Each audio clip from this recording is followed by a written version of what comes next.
Hello, everyone, and welcome to Loosely Coupled by Bridging the Gap. My name is Mark Richards, and I'll be your host today. And in this episode, What? Mark? Who gave you admin access? Hold on. What the hell? what? What are you doing here? Wait. Where are you? You're not. That's not your usual background. Hold on. What's going on here? Hold on a minute. I'm traveling, actually. I'm busy traveling. I'm gonna fall down the stairs. Give me a second. What? Hey, what are you doing here? What am I doing here? Yeah, what are you doing here? Sorry, hold on. Hey. Oh, wait. Hey. What, is this your house? Apparently, yes. Well, what a surprise seeing you here. Yeah, well, that happens. So, yes, Well, hello. It's amazing. Hold on. I think that one of the... Yeah, this device is still on. I'm just going to kill it. Here I was going to start your whole podcast and start your whole show for you. You know what I just realized? We forgot beverages. Let me go back to the second for them. Okay. So just this whole second before we begin. Beverages. Yes, while you're doing that, that might have been a little bit of a surprise for some of you that all of a sudden said, wait a minute, they're in the same place. And in fact, we are. So I'm traveling here in Netherlands, and so we figured we'd stage a little thing like that for all of you. Just for the fun of it. Just for the fun of it. But yeah, so today we're actually going to talk about what, Carol, the human element. The human condition. The human condition. I love this kind of topic, and it goes even better with a beverage. Non-alcoholic for those who wonder. We're not going to drink alcohol on air. It's 0%. It is 0%. It's not a twist off. Okay. So you need to. All right. Yeah, there you go. Perfect. Well, cheers to the human condition, I suppose. All right. Where to even begin? Well, I kind of, it'd be a good place to begin is why we think this whole topic is actually so important. I mean, we continue to talk about the human element of IT and human element of being an architect and even a technologist. And yes. It's kind of interesting because I just realized myself, Carol, I talk about this topic a lot, and I rarely say why it's so important. So that's probably a good place to start. And given that why is one of the laws of software architecture? The second one, that is absolutely correct. Yes. So that's very relevant for us to actually dive into the why. Yes. And you know what? I'll actually start because I have a really good why reason here. And, tell me. Well, so everybody listening, whether they're live or watching the recording, we might consider they're really good technologists. As a matter of fact, I would say that they're probably experts in what they do, mainly because they're listening to your podcast. That's possible. But we all start gaining a level of expertise in our field, our specialty, the industry.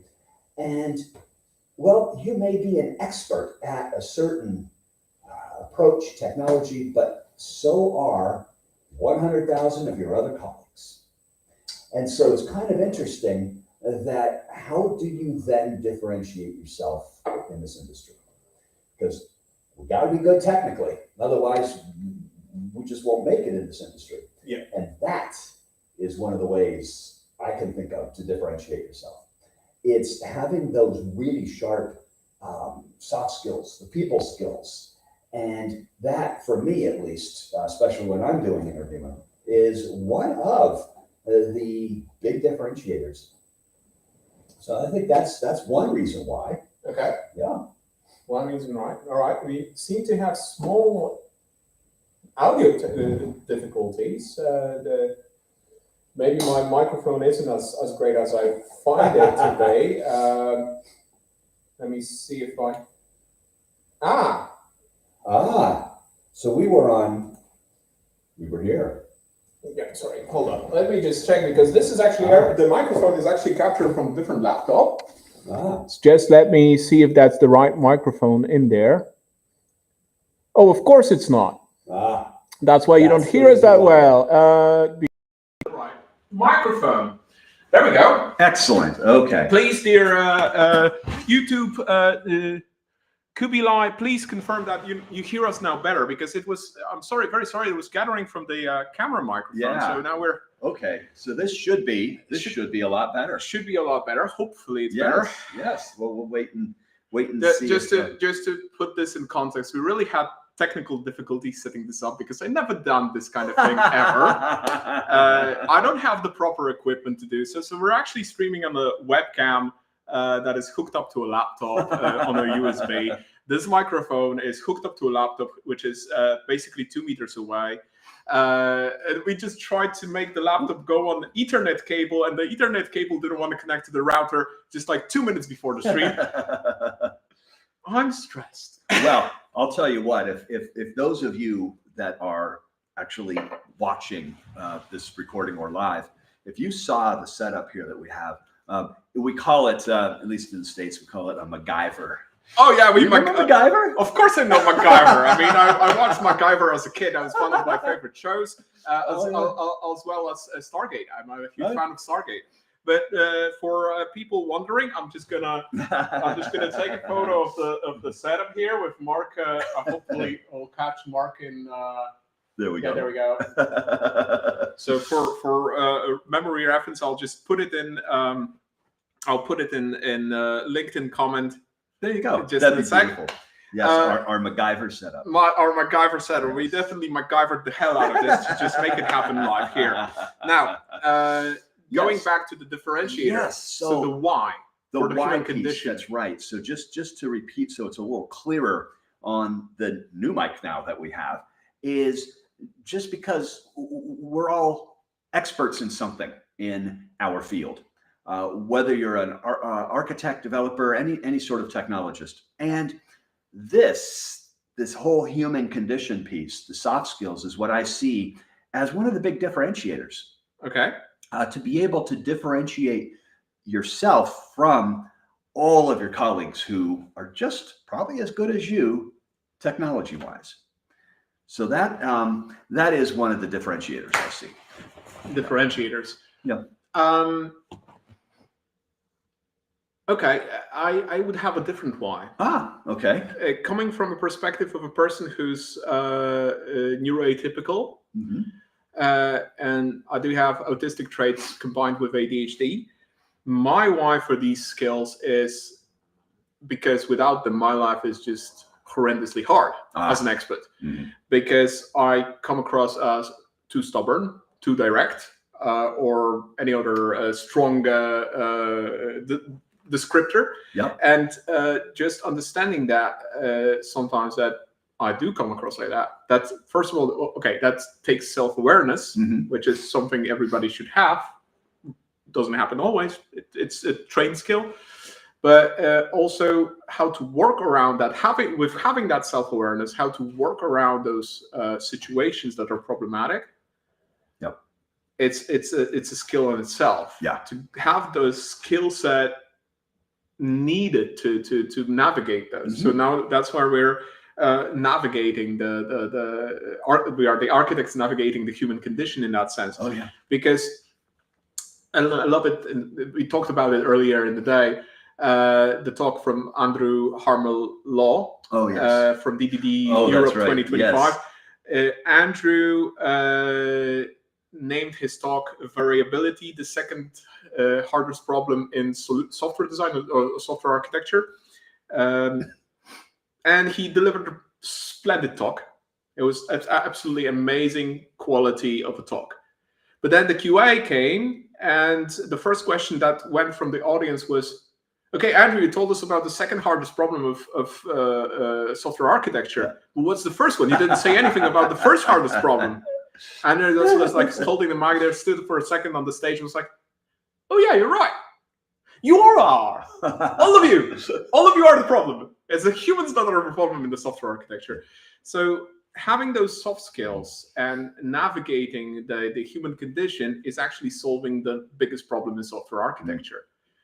And this is also, why is this a problem in software architecture? Because software, at least in my opinion, software architecture and just designing and building software without a purpose in our case, most of the times a business purpose, because obviously some people build it for fun or for home improvement, whatever, but that's also a purpose in that sense. So building software without a purpose, this basically means that it's just art for the art of it. It doesn't contribute to anything other than an art form. And in all the contexts that we are architects, developers, niche specialists, whatever that may be, we're always building the software with a purpose of facilitating some sort of a business. That's a good point. And without the skill to navigate the complexities of human interactions, and all business is basically human interactions, then we're basically Well, you know what? You remind me with your why question of another one, but it's another quote, and it's from Gerald Weinberg, and he quoted way a long time ago. I think it was late 60s or late 60s, I believe. He said, quote, "No matter what the problem is, it's a people problem." And so that's another good why piece, because he was right. He was right. And so that I would add as a third kind of why is this topic so important and critical? And we might not recognize this as a people problem. Not that we often mistake that as a technical problem, and you try to throw technology in the face of the problem or the challenge, or however, from a consulting perspective we want to name it. But it's not going to solve the problem. It may put a Band-Aid on a gaping wound, and solve things temporarily. Right. But that's it. Nothing else. So that's the why. I think that's the very crucial thing to begin with, is the why. Why do we even want to navigate? Because I remember my junior years. I know the difference between our experiences is quite a long one, because you have 42 years of experience in IT. Indeed, that's a nice memory. And 31 as an architect, right? Yeah, well, actually, about 10 of those. So 32 years as an architect. 32. Okay. Wow, it's been a long time. You're basically a dinosaur from that perspective. But given that my time span in IT is nearly 15 years, whereas about 10 of those as an architect, and also in a specific niche field from the beginning of it. So that's again different perspective. But when I was a junior developer, the thing I heard very, very often from my colleagues, at least some of them, is I didn't go into IT to work with people. So they were still in this kind of a that's just so true. They were still in this kind of a notion of a IT specialist, a developer, help desk specialist sitting in the basement without windows, just closed off from the world, doing their thing. And then stop now. Now that sounds like Nirvana sometimes to me.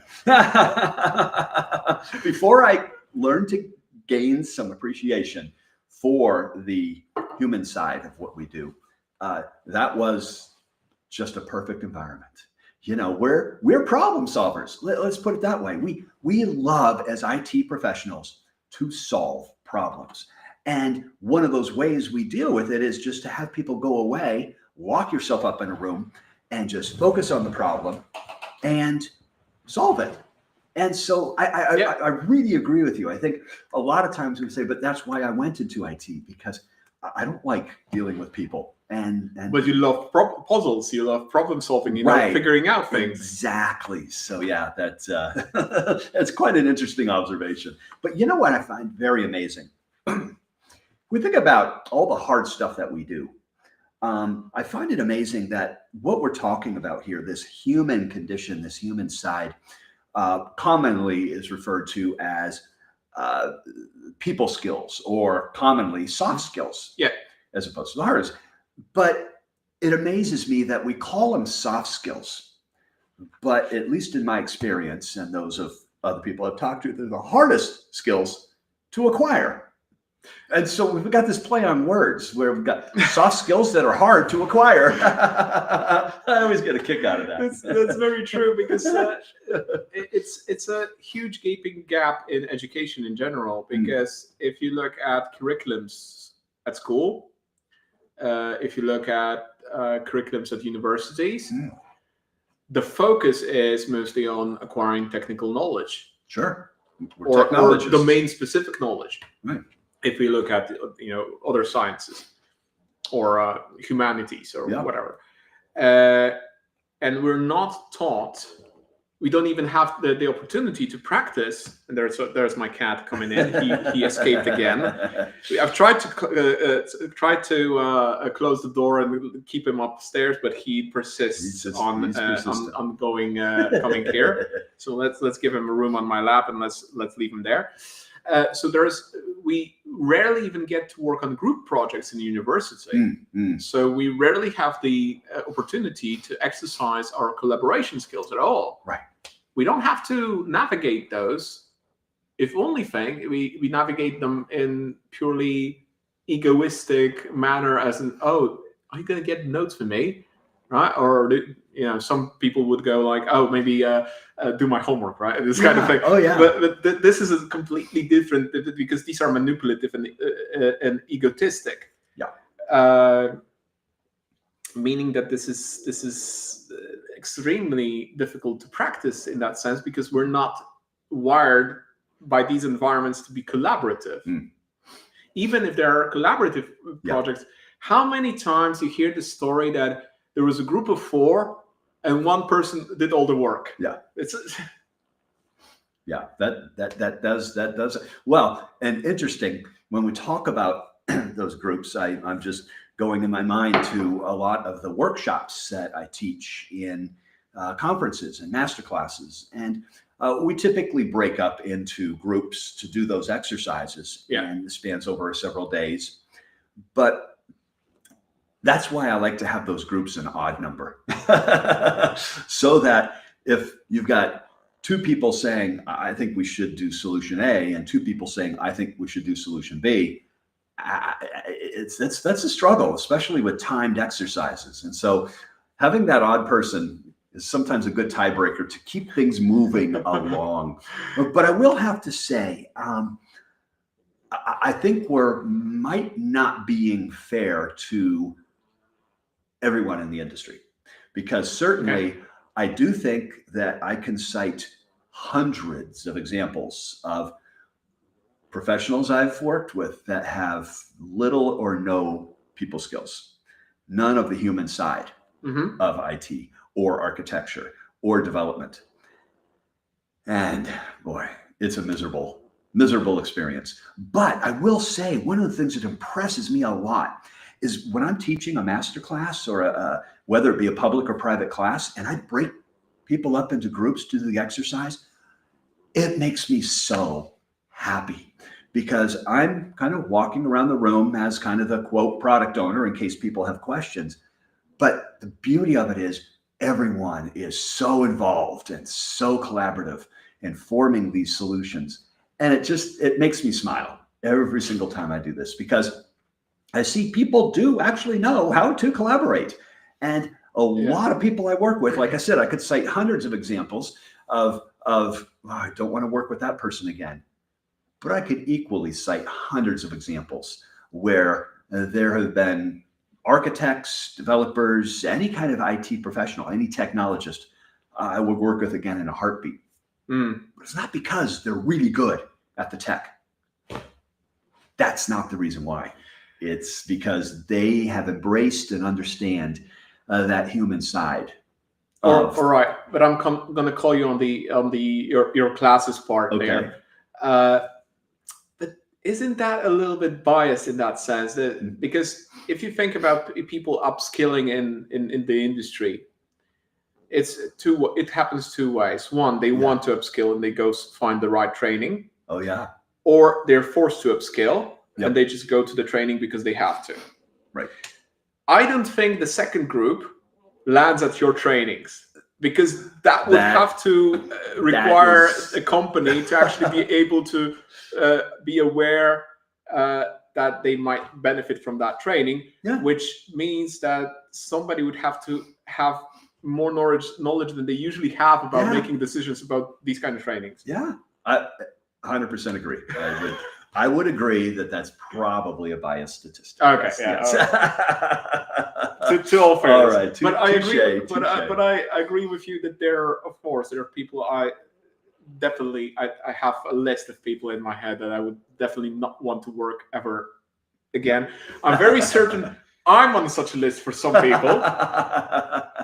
Just to be fair, I'm not perfect. Never will be. Especially with my ADHD and autistic traits, I can be very annoying, stubborn, and not cooperative for certain types of people. Yeah. But yeah, it's a lottery at times. But basically, I remember this YouTube clip called "Everyone's an Asshole." Oh, and it was basically looking. Oh, this one is an asshole. This one is this one, and this one, and this one. But you know who's the most special asshole of all of them? You are. Yes, of course, because we're at in certain contexts we are what we are. And you know what? That brings up a really good point. Kind of ties back to my one that says soft skills are the hardest skills to learn. But also they're the hardest skills sometimes to practice as well. Let's talk about reality, because I at work have had what I call, and also my team calls, oh boy, he's having a Mark moment, is what they call it. And it's embarrassing to say, but there will be times, a Mark moment, where all of us, even me at work, you lose your cool over something. You know, you get stressed, or just things aren't working well, and just one thing happens. And so I was just thinking of those kind of moments where, you know, we try to practice all these soft skills. We try to embrace the human side, but sometimes it's not easy to do so. You know, and you know what? The point is this, even though I've had my share of Mark moments, I'm certainly proud of them. I get a little embarrassed afterwards, and there's sometimes some repair work to do. But I don't beat myself up over it. I kind of use them as learning experiences to say, all right, so what triggered me to have that blow up just now? And so I'll try to reflect and learn from those mistakes. And, you know, I think this is one key point I want to say about this whole topic. And that is the only way, at least I have learned those soft skills, those people skills, the human side, is to practice it, is to actually do it. You know, there's a lot of good books. There's great podcasts. One I've heard from Loosely Coupled about this as well. The one we're on. I'm just wondering which one you will refer to. Got you on that one. But you know, you can learn some techniques, or get a handle on some techniques. But you just gotta go out and try it, and make mistakes, and just learn from them, as opposed to beat yourself up. Yeah, as human beings, I think it's part of the human condition to learn from mistakes. Yeah. There's pretty much no way around that in that sense. Right. Exactly. Yeah. Yeah.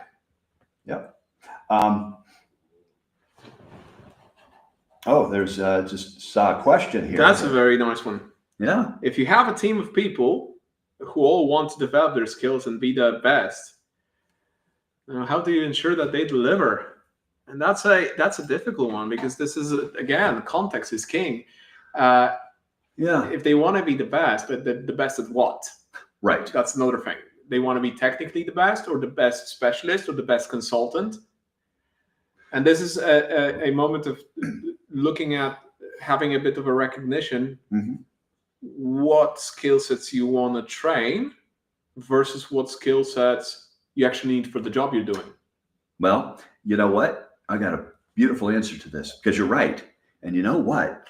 Regardless of that context, there was I'm from the States, as you know, from Boston, and Boston's very close to New York City. And there's this very famous joke. So this guy's running all around and running around, and he stops somebody on the street and says, please help me. How do you get to Carnegie Hall? And he's in this big rush. And the guy looks at him off from the street, looks him square in the eye, says, practice, my dear sir, practice. And it's just, it was great because he's obviously asking directions. He's probably showing up at some concert or something or a show, but just that joke I love because it helps answer this question that was posed here is how do you ensure they deliver regardless of the skill? It's practice. It's practice. I mean, how do you become the best developer in the world? It's not from reading books. How do you become the best architect? Making mistakes. Yeah, exactly. It's practice. It's making mistakes and learning from them. Yeah. So I think that's how to ensure delivery of any kind of skills that we try to become an expert in, soft skills or technical skills. So we have to practice those. Yeah, but then if everybody wants to be the best, then they'll be looking at the best of what they think the best is. So I think the thing that comes before that would be to have an honest conversation on what it is to be the best in their opinion, and what it is the best, what actually would be beneficial for the job they're doing. Interesting. Yeah. That's actually a really good point because when we say be the best at something, it's very subjective, and it is. Yeah. Oh yeah. It will always be subjective because who's going to tell us we're the best? Yeah. Or we going to tell ourselves? That's going to be extremely subjective. Yeah. Somebody tells us we win a competition. That's still going to be subjective because we're going to be judged by some judges on the competition. So that's again subjective. Do we want to be the best? Okay, fantastic. The best of what? Yeah. And even more so, the best why? Because I think that's a key one there. Yeah. I agree. There's even more. I like that. Gareth coming in with questions. Gareth, we know from Gareth. Hello. Friday Foundation Forums. Yeah. Well, now it's the Software Architecture Book Club podcast. Book Club podcast. Yes. Hi, Gareth. Awesome. We're gathering audience from all over now. It seems so. All right. Oh, neat. What a great question here. I'll counter that with how do you motivate people to improve when they don't feel the need to? It goes back to that point of always having people who are already of the right mindset in your workshops. Those are likely the ones who won't be there. And very true. That's very, very true. Wow, that's a great question. Oh, wow. I actually have a situational kind of anecdote for that. Some time ago, I landed with a company. I would say the management was poor in terms of choosing the right people for the job, and people were highly unmotivated. Basically, because I'm an integrator, I work with all sorts of integration platforms and teams that are supposed to do interoperability in the company. The setup of that team was a shock to me because basically these were former DBAs and database administrators. So from any perspective of an integrator, that's a completely opposite mindset to what was supposed to be in that team. Yeah. Completely opposite. Persist everything, where I say persist nothing or as little as possible, because that's the integration part. We don't have to keep data. We don't want to keep data because we don't want to deal with anything safe, right? And of course, they delivered something that wasn't an integration platform. They delivered an MDM solution with input and output pipelines done over Azure Functions and whatnot. Okay, it worked. It distributed data. There was data movement, but that wasn't application integration because these weren't integration services per se. Now, the problem is, if they're already unmotivated, they're doing something they don't want to do, they don't like, we're basically treading on a problem of psychological safety. And I talked about this with Fran Mendes in the first edition of Loosely Coupled that we did, June? We talked about adoption of event-driven architectures within an organization for any purposes. So moving from the point-to-point to actual event-driven, which is for some organizations, that's a huge step. Oh, yeah.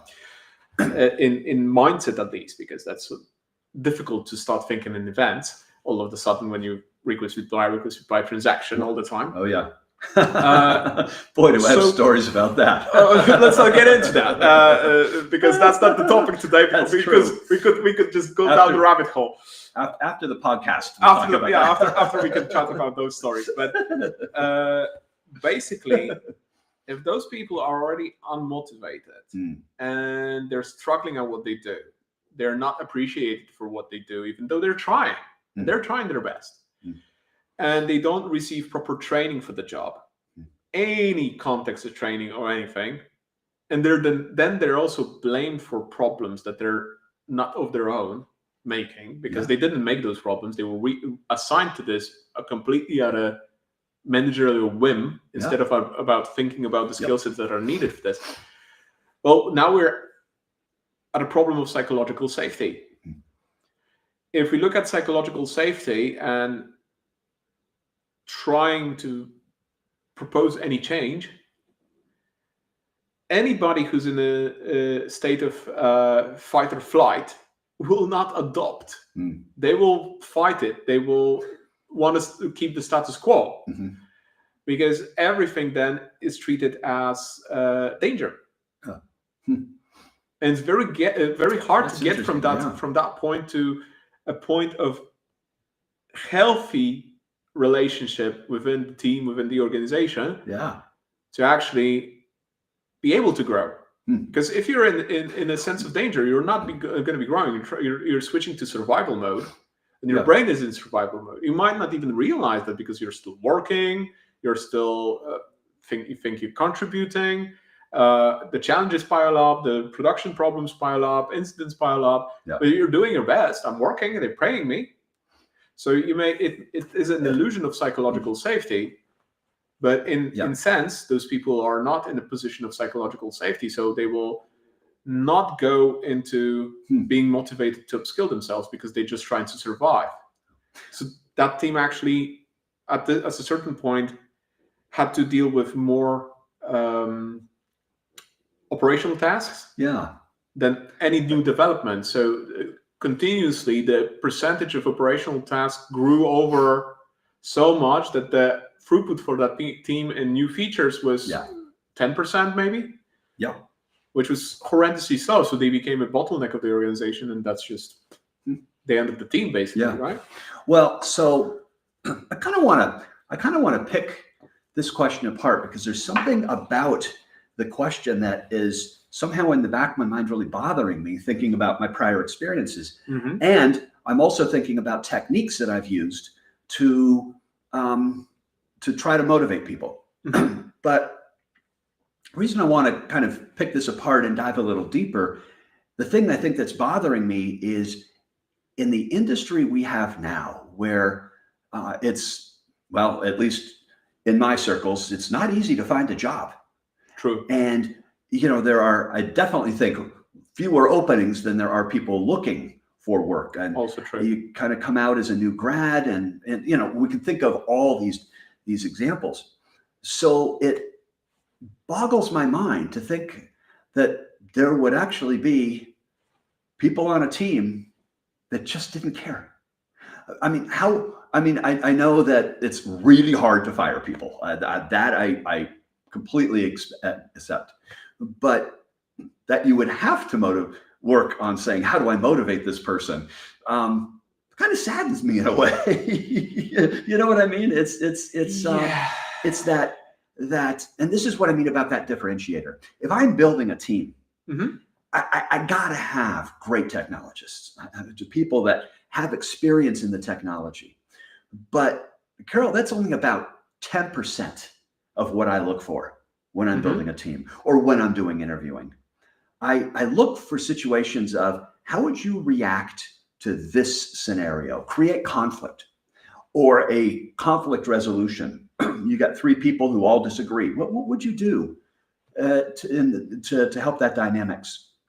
I like to see, by talking to the person, I'll just randomly fire off a question.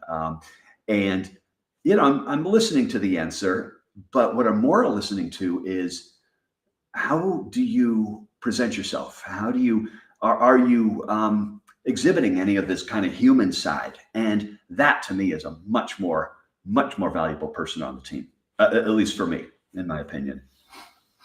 Yeah, Well, I think there were a few examples on the web if you find it. For example, from Simon Sinek explaining how Navy SEALs work in terms of how they recruit Navy SEAls. They avoid low trust high performers, right? They don't really measure only performance indicators; they measure trust indicators as well. Yeah. And this, what you're saying about, is the part of the human condition, the part of human soft skills, is that the capability to build trust. Yes. You don't have to be a very high performer while you can build trust, because performance is something you can teach. Yeah. Building trust is a lot harder to develop. Oh, yes. It's a lot harder to develop, and it's a lot easier to wreck it. Wreck it. Yes, exactly. That is so true. This is the description I put. It's like, oh well. Unfortunately, no. Oops. I mean, in corporate environment is even crazier at that, because I've seen people in corporate environments that have been 20 years in the same company. Oh yeah. From my perspective, that's crazy. That's like, why? Those people have no idea what the reality of the job market is at all. They have no idea what the value of their skills is. Well, it depends how diverse you are within that company. True. Like if you're right, so I would concur in the rare circumstance, I think, that you've been at a company 20 years and you're working on the exact same system, maintaining that exact same platform day after day. Agreed.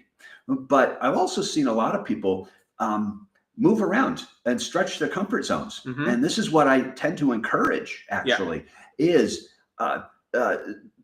we all get, and to your point of why I think this happens, we all get very comfortable with the technology that we know and love. I think we get comfortable with the people that we work with, and that's our comfort zone. We like that.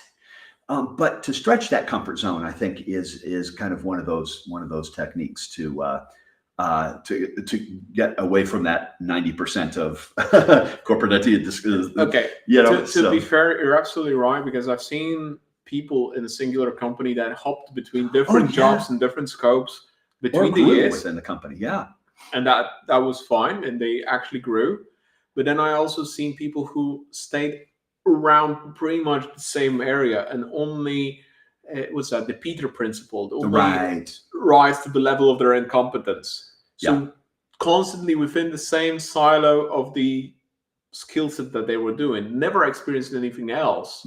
They went in that particular technology, into that particular business area, and they just remained there for years. And that, I would say, that's a different definition of crazy. Yes. Well, where the definition of crazy is repetition, expecting different results, but that's pretty much very close next to it. That would be a segue from stone throw from that, right? I agree. So it's like, DC will not be able to motivate and upskill. Also, that will be problematic. Yeah, I agree. Hey, you know what might be fun? Okay. So we're both sitting on this podcast talking about the human side. Right. And we've had lots of experiences with that. You know, it'd be fun is for each of us to talk about, when was our epiphany? In other words, when did we realize, at what point did we, you and I, embrace the human side of things that really started to say, you know, Gerald Weinberg was right. It is a people problem, and I need to work with people. I think that might be interesting. You know, I think the audience might be kind of interested to hear some experiences. Yeah. All right. You want me to go first? Yeah, sure. All right. Go ahead. Your idea, go first. Okay. So my epiphany about the importance of soft skills, people skills. And what really just completely changed my direction in my career was when I first became a software architect. Now, I had been working for about 10 to 12 years as a developer and then tech lead and stuff. And I was on a very, very, very complex migration. And I was the architect on it. And I had a whole team of people. And I was so focused on the technology. I was so focused on making sure this project came in right on time, below budget, hopefully, that I was super abrasive to everybody on my team. I would have junior developers come up to me asking questions, and I would answer some of them, but then I would have senior developers coming up to me and I'd say, you should know that. Stop wasting my time. Can you believe it?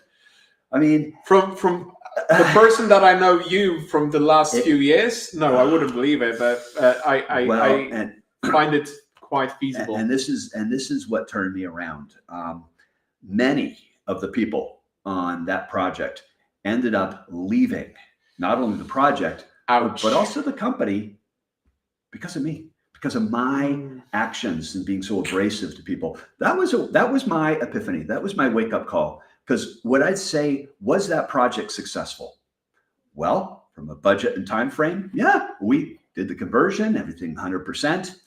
But I would not consider that, from my perspective, personally, a very successful effort because of the people part. That's what opened up my mind and my eyes to say, I got to do better. I can't just be the best technologist. I have to be better at this. And so that was my turning point. And as a matter of fact, it was my turning point epiphany in terms of understanding the importance of the soft skills. But it was also my turning point in my career. Because of that, it made that much of a difference. Yeah, that was really my inflection point. Yeah. Okay. So that was, and it's so funny because when I just reflected on, hey, we should tell each other our anecdotes about people skills and when we learned them and the importance, it didn't dawn on me until I just gave that anecdote that, yeah, these are probably not things you like to talk about. These are our most embarrassing moments. You know what I mean? It's like, why would you talk about that? Yeah. But, it's, I don't like to talk about it, but it was it meant that much to me to turn those things around, turn those skills around. Yeah. Well, this is a bit more complex for me because this is a staged thing in several stages for me. If I could look back at what I did as a specialist or as just a person.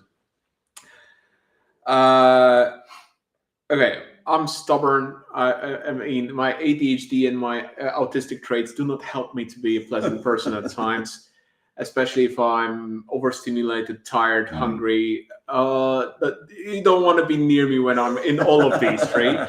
Okay, I'll give you a hungry because I get the same way. We'll call it hangry. Yes, hangry. Yeah, but there are stages to that. First kind of stage, pushing me towards being constantly better. No, actually, there was an earlier one. So the actual first stage that was pushing me towards getting my me as a person better and more approachable, whatever that may be, was when I was actually suffering from severe anxiety and panic attacks.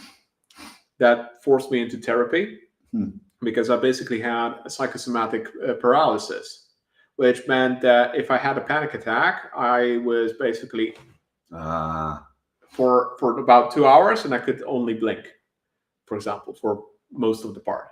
So I was like, if I was with somebody, then I was communicating like 1 blink for yes, 2 blinks for no. That's it, right? I had meds for that, anti-anxiety meds. That could have been better, but basically, then going to therapy, because meds do not resolve these things, therapy does. Going to therapy already turned me into the right direction to be more open to other perspectives, other Oh, interesting. Yeah. other things. So that's one turning point. Second turning point, I think a very crucial one, was meeting my wife. I'm still joking to this day when we're talking about topics of mental health or understanding people or soft skills in general. Is that my emotional intelligence is sitting 3 meters that way in a different room, and that's my emotional intelligence. And yeah, I'm sometimes I'm just not aware of what the problems are. By the way, if you see us looking down here, we have a monitor down here just to monitor the questions. Mark also has a laptop in, but we're zooming down there to see what you guys are writing on LinkedIn and YouTube. So that's the second turning point, and we touched about that today in the conversations with my wife as well. The relationships there were sometimes really tense, right, between different family members and me and whatnot. So that, it was at first difficult, but that also led to like understanding people from a different perspective, because my wife, as a special needs educator, does have a very nice talent to explain things in a different perspective, in a different way, also in a language that kind of tracks better. Yeah, for me, in a different language, to adjust the language to my specific language so I can understand. Wow. Yeah. So that's a second turning point. Yeah.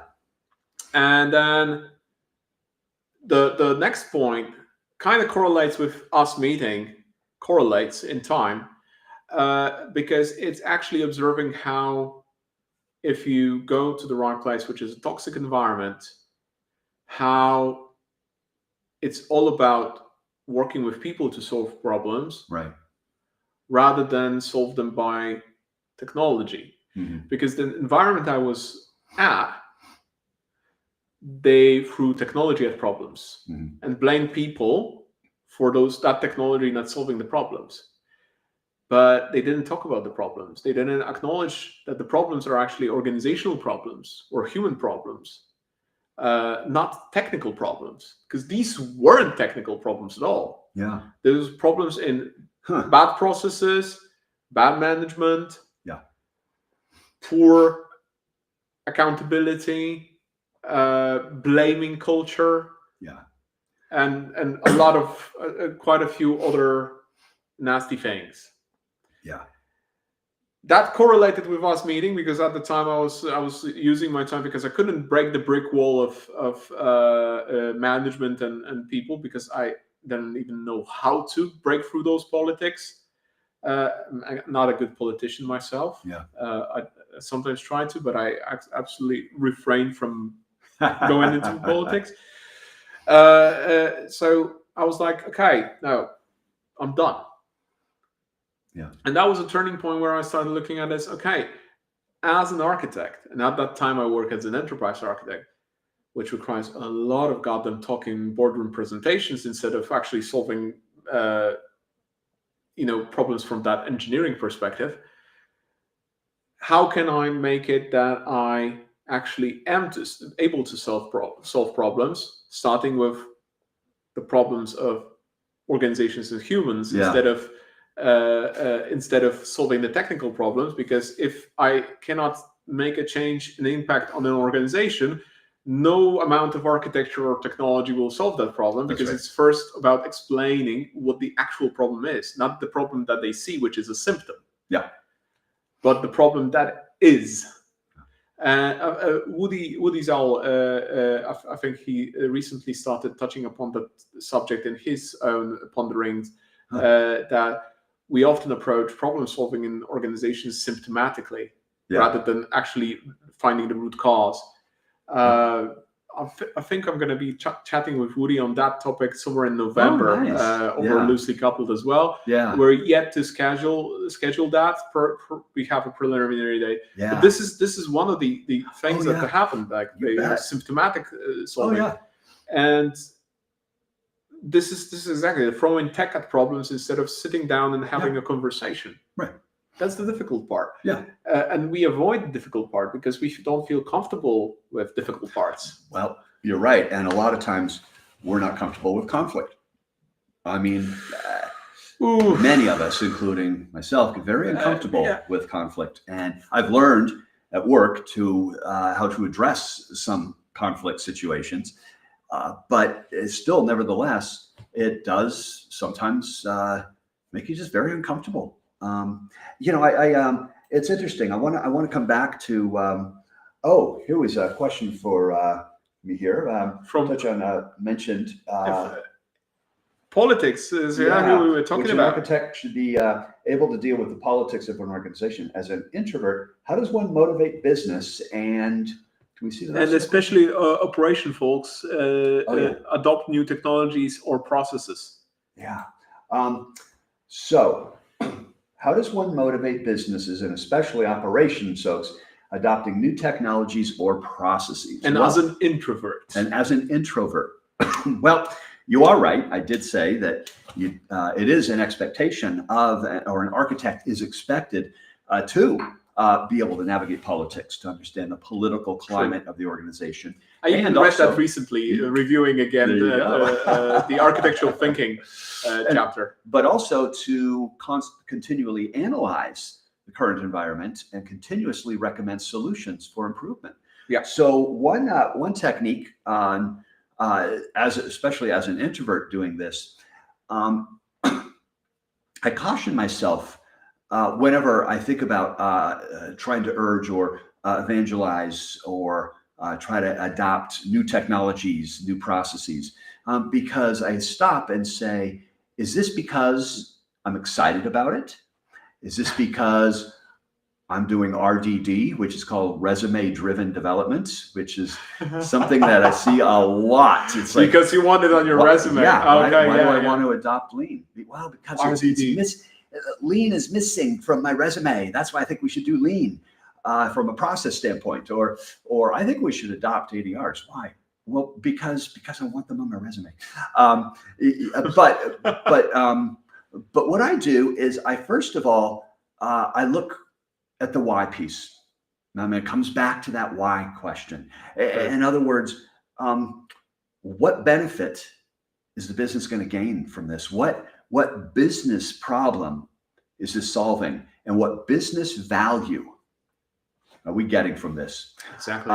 There was a project I had about 12, this goes back maybe even 16 years ago, 15. It was when Scala was all the craze, and I loved Scala. But I was on a particular Java project, and we had this one person on the project who just loved Scala. Absolutely loved Scala. It was obsessed with Scala. It wasn't me. Just to be clear. And every time we would try to brainstorm on a solution for a particularly hard problem, this person would say, well, I'm tapping out, because if we did Scala, it'd be easy to solve. But you're still insisting on Java for this, so I don't know. But in Scala, this is how we'd solve it. And this just became so disruptive. I had two very, this just goes on and on and on and on about this obsession with, I don't see why we can't use Scala. If we're using Scala, we'd be done now. And anyway, so we actually started to call this person Mr. Scala. Anyway, so I had two key team members, as the lead architect on this particular effort, two key members who approached me and said, look, Mark, just wanted to give you a heads up.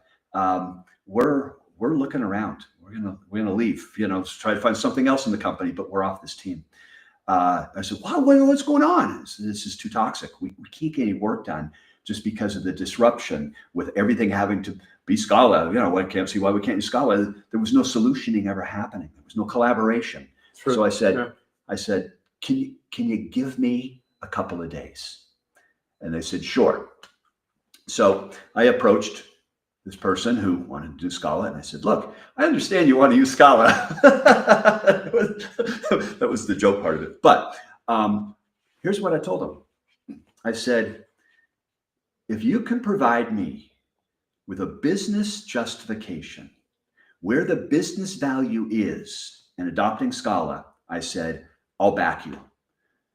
I said, I need that business justification. This is going to increase our cost. We're going to probably derail some of our processes. We're going to have to redo some stuff. But I said, I'll back you if you could tell me the business justification. Immediate high five. He's like, man, you're the best. The next day, he comes in and he says, can we chat? And I said, sure. So we grabbed a conference room and he said, I got so excited. He said, I was so pumped that you gave me this opportunity. And he said, I sat down. I could come up with a whole bunch of technical reasons, but I could not come up with one single business reason of why to adopt this technology, why to adopt this new process in this case. And anyways, he looked at me and he said, thank you. He said, just thank you. And here's the moral of the story. He became one of our top collaborators. He started embracing collaboration. He was working with people again. Isn't that interesting? So I want to come back to this question because that's where it relates to.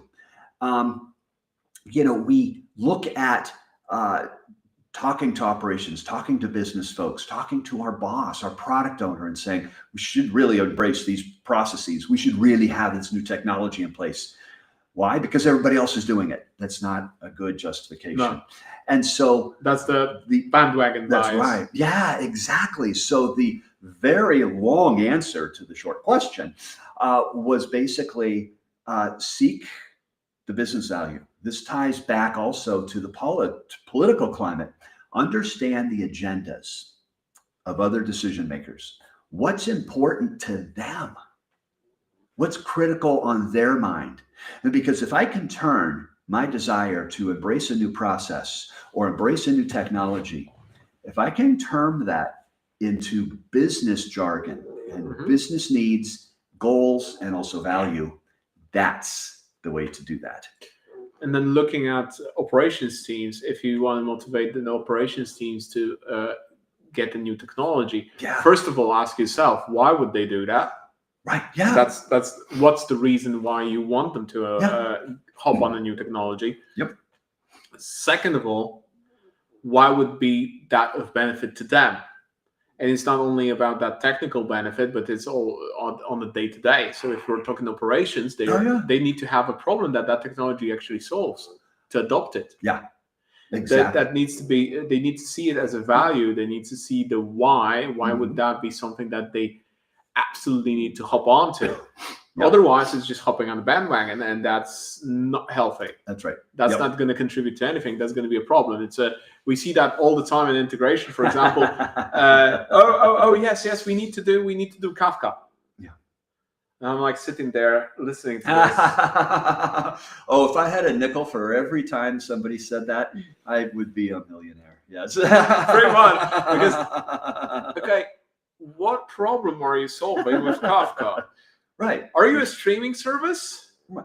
No. Yeah. You want to do EDA? Yes. Well, don't use Kafka. Kafka is not great for EDA. Kafka is great for streaming or repetition of certain pieces of data, but that's not EDA. No. Operational EDA is definitely not a good idea to implement Kafka. But we're going to go with Kafka. And then they try it. They completely fail. Everything is completely reckless. And then all of a sudden, the CEO of the company talks to another CEO, hey, we're actually doing Kafka. And the other one actually knows a little bit more about Kafka. Oh, how you are tackling the performance issues. So how are you tackling the adoption within different business systems? Sure. Yeah. Oops. Hey, you know what? This is amazing. Something that you just said triggered a memory in my mind, which is one of the other answers for how to motivate people. I completely forgot about this. This is when you were talking about operations. Okay. And here it is. There's a book by Richard Hunter and George Westerman, and it's called The Real Business Value of IT. The real business value. The real business value of IT. Now, it's the real business value or the real value of IT. I think it's the real business value of IT, I believe. Anyways, this is a fascinating read. First of all, they're Their writing is great. Their speaking's great. They're full of anecdotes and all this. But it's a story about a CIO who is called into a board meeting to kind of describe what he's doing, why all these cost overruns, and what he was working on, and why did he reprioritize things this way. And he starts to go on the explanation, and they're like, no. And the bottom line of this book, now this is book kind of written for CIOs, but I urge my development teams, my developers to read this book. And here's why. Because I love asking this question. For those of you listening, for example, I know it's Saturday, but what are you going to do, especially if you're a developer? Let's focus on developers. You're a developer. What are you going to do when you go to work Monday morning? And you might say, generate a bunch of prompts to generate code. No. Usually the answer is, well, I'm gonna program. I'm gonna write some code. Yeah. No. You know what the answer is? On Monday, I'm going to generate some business value. That's what this book is about. It's understanding the why we're doing something. What doesn't motivate somebody? Okay, Carol, I know you've probably been through this. I've been through this a lot. Right. And I bet most of our listeners have been through this. How many times have you sat down the code, a new feature, and you're like, this is dumb. No one is ever going to use this. What's your motivation level? If you feel like, why am I doing this? I'm sitting here banging out cold gray apps for 30 euros an hour. This is not a fun life. Your motivation is so low. You know why? A lot of the time, you don't know why you're doing that thing. Oh, yeah.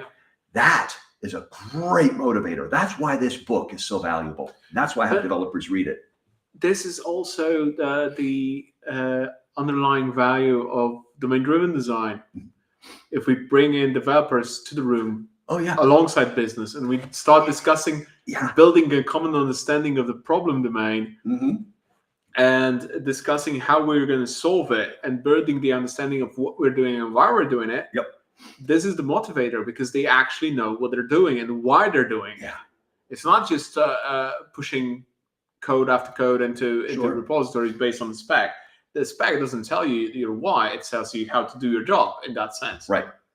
We don't get motivated. Yeah, it's hard to be motivated unless you see what that code actually does and what value it brings. That's right. It's like this is from my perspective at my time in T-Mobile, because I spent with T-Mobile Poland. I spent about 8 years in total, partially as a consultant from an external consulting company, and then partially as an architect in T-Mobile. It's the understanding and going into those meetings with business as a developer, and understanding why I'm coding this, and sitting in war rooms with those people and understanding the problems, what they're tackling. That kept me motivating. That kept me motivating to the extent that I remember I made a very severe mistake as a junior developer that went live in production. It didn't impact production in terms of operations or it actually working, but it impacted the future extensibility of that code. What I did was a very simple mistake. Basically, we were pondering about switching internal integration platform from XML over JSON to SOAP over JSON, which means that we would have to do web services on every single layer of the integration platform. So we started changing the way we did specifications. And by pure mistake, I externalized to the consumer of the platform the internal namespaces. So that basically made the code very stiff in changes, because any change in the internal libraries of the data models instantly broke the interfaces.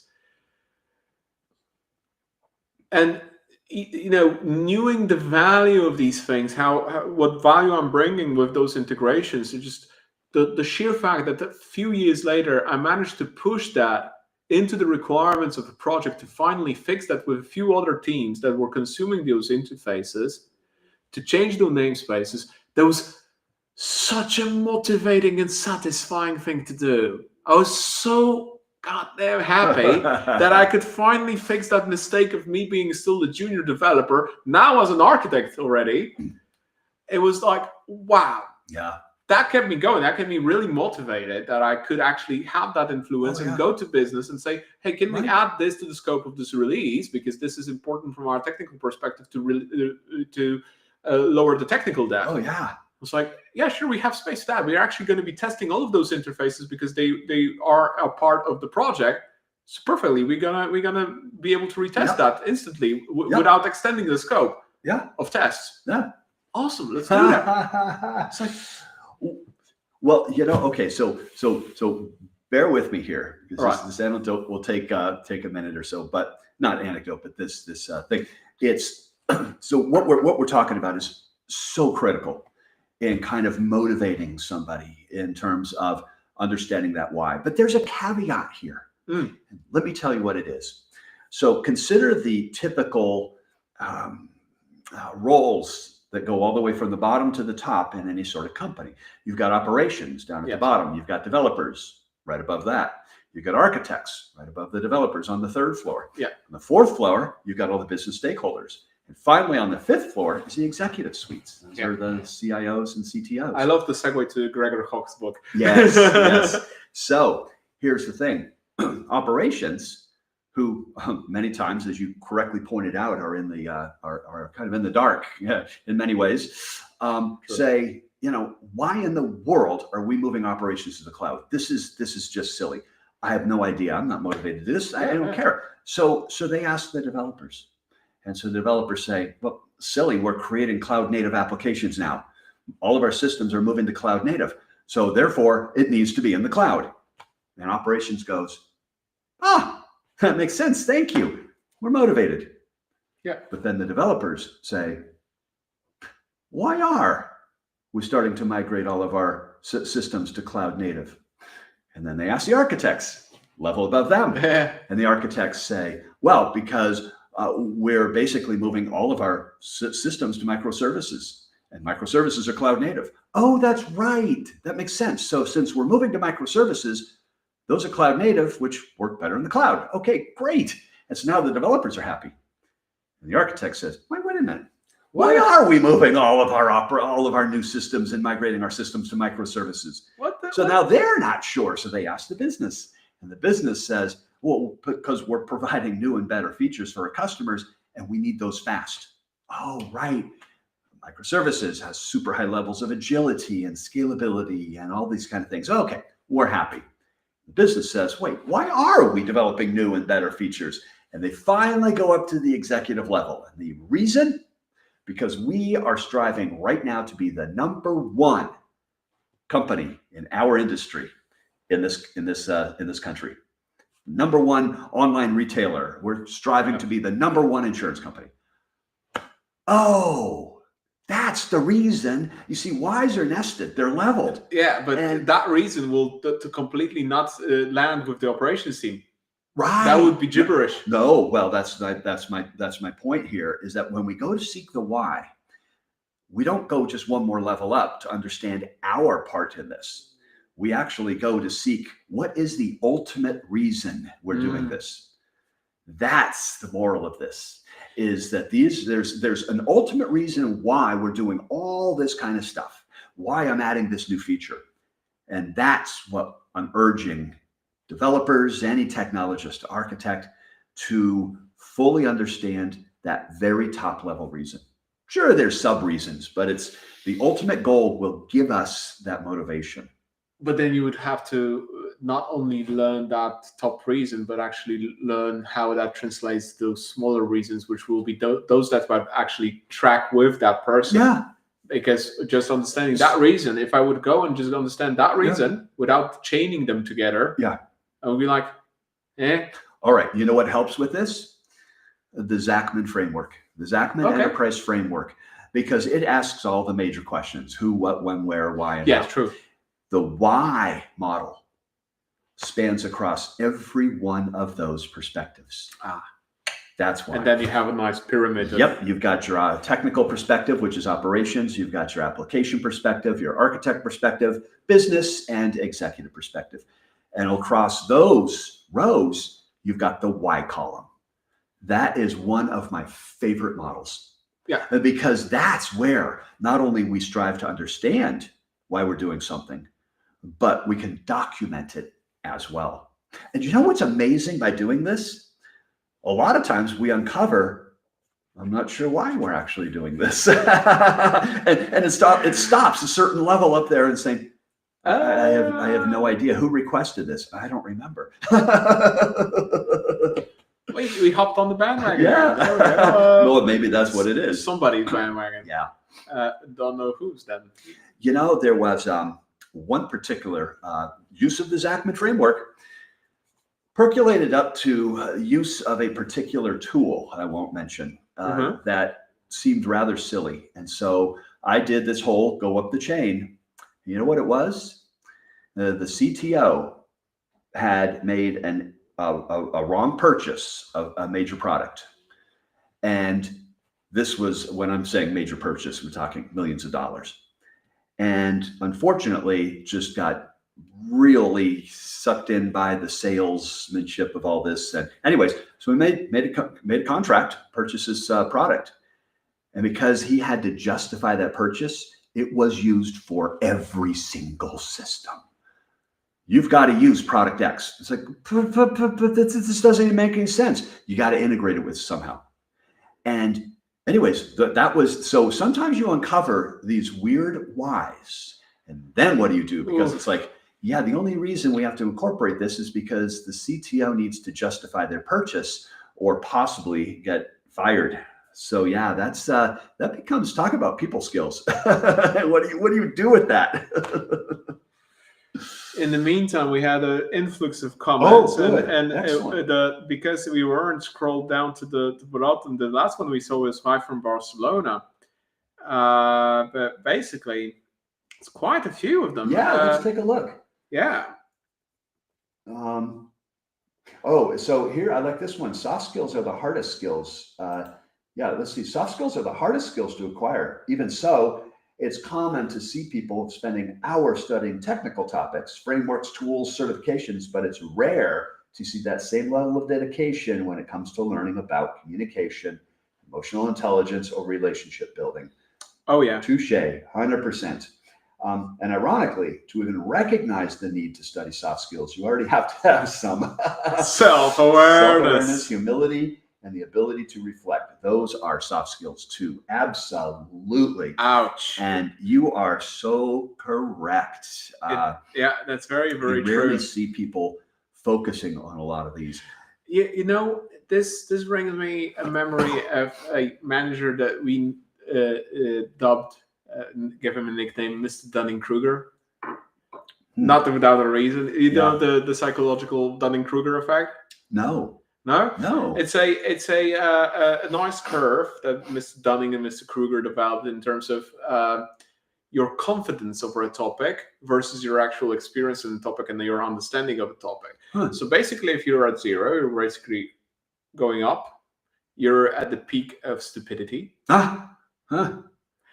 So this is where you're very confident about a topic, but you don't really grasp it that well yet. And then you go down to the valley of despair, where you start actually learning what the topic entails. And it's about every topic. It's not about IT per se, but about just gaining knowledge about. So you start to learn. So you start to develop the, you know what you don't know. Okay. So your breadth of the topic, right? Not only the depth. And then you start to actually gain expertise and your confidence rises, but it never goes as far as the peak of stupidity. So that's the Dunning-Kruger effect. That's amazing. It's an actually defined psychological effect that happens to people. And some people, and I don't mean in every area of their life, they're stuck at the peak of stupidity. Probably in other areas of their life, they're way further as an expert. In other areas, they're just climbing the peak of stupidity still. But basically, it's a matter of the self-awareness in that specific aspect. From my perspective, I'm looking at also for the pyramids that you have in fundamentals of software architecture, but as well as I had a different metaphor for that. So basically, I used to draw circles, right? So it's a small circle. It's the things I know that I know. Mhm. right? Then there is a bigger circle around that, which is exactly the things I know that I don't know. And the rest of it is just ignorance, Yeah. because I don't even know that I don't Right. know them. From my perspective, it's always pushing the borders of ignorance. Huh. So beyond that, what I don't know that I know that I don't know, that's just ignorance, and I'm constantly pushing the borders of ignorance. And the board, it's not exactly a circle; it's going to be some sort of an amoeba-like shape, Yeah, right? right. Shape, because we're going to be pushing in a specific direction because we're learning something. Right. But in another area of life, we're just going to be, closer to the center of it because we completely were ignoring it. Yeah. And this trickles down to the ignorance of soft skills, which is exactly what the question is about. Oh yeah. So to actually have that awareness and humility, and to gain the ability to reflect, you actually have to gain some experience. Agreed. Yeah. In that area.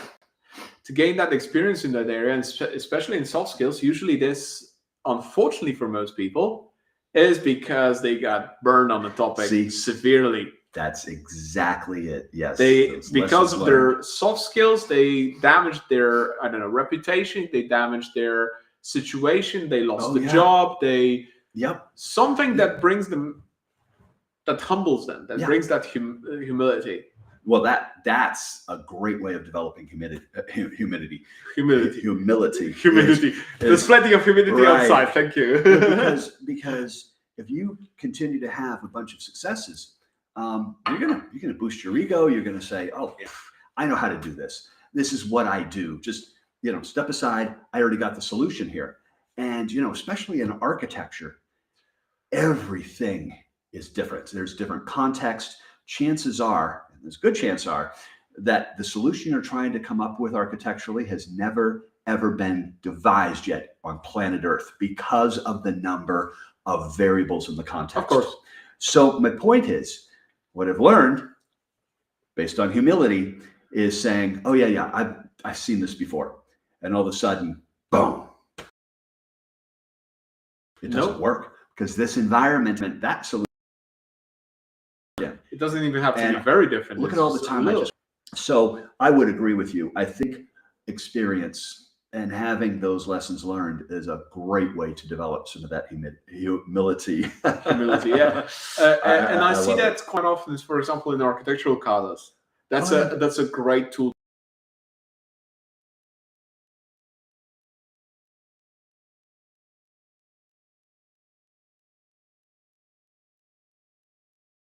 There it goes. Okay. Yeah, we lost video and audio for a second there. Some sort of a misclick or something. But we're back. Hopefully. Yeah. Sorry for that. Yeah. So looking at architectural katas, for that matter. Yes. This is a great tool to surface bias and to even build that humility at times. Oh yeah. Because what you're expected to do in an architectural kata is build an architecture. Right. But a lot of people do not differentiate solutioning from architecture, where solutioning is the process of contextualizing architecture to a specific technology or setup that is available to us. And I'm always having fun with that. If I'm running an architectural kata and I see with one of the teams that they're, for example, instead of drawing literally boxes and lines and naming them, they start dropping symbols from, let's say, Azure or AWS and just specific products. Yeah. Like, oh, there we go. That's my favorite part. That's where it's gonna go. Oh, that's gonna be so fun to just dismantle. And they're like, gentlemen, is this architecture? Is this what is this? That's our solution. Okay, is that an architecture though? Yeah. What do you mean? Is this what you draw here an architecture? Is this microservices? Right. What is the architecture? What are the modules supposed to do? Yeah.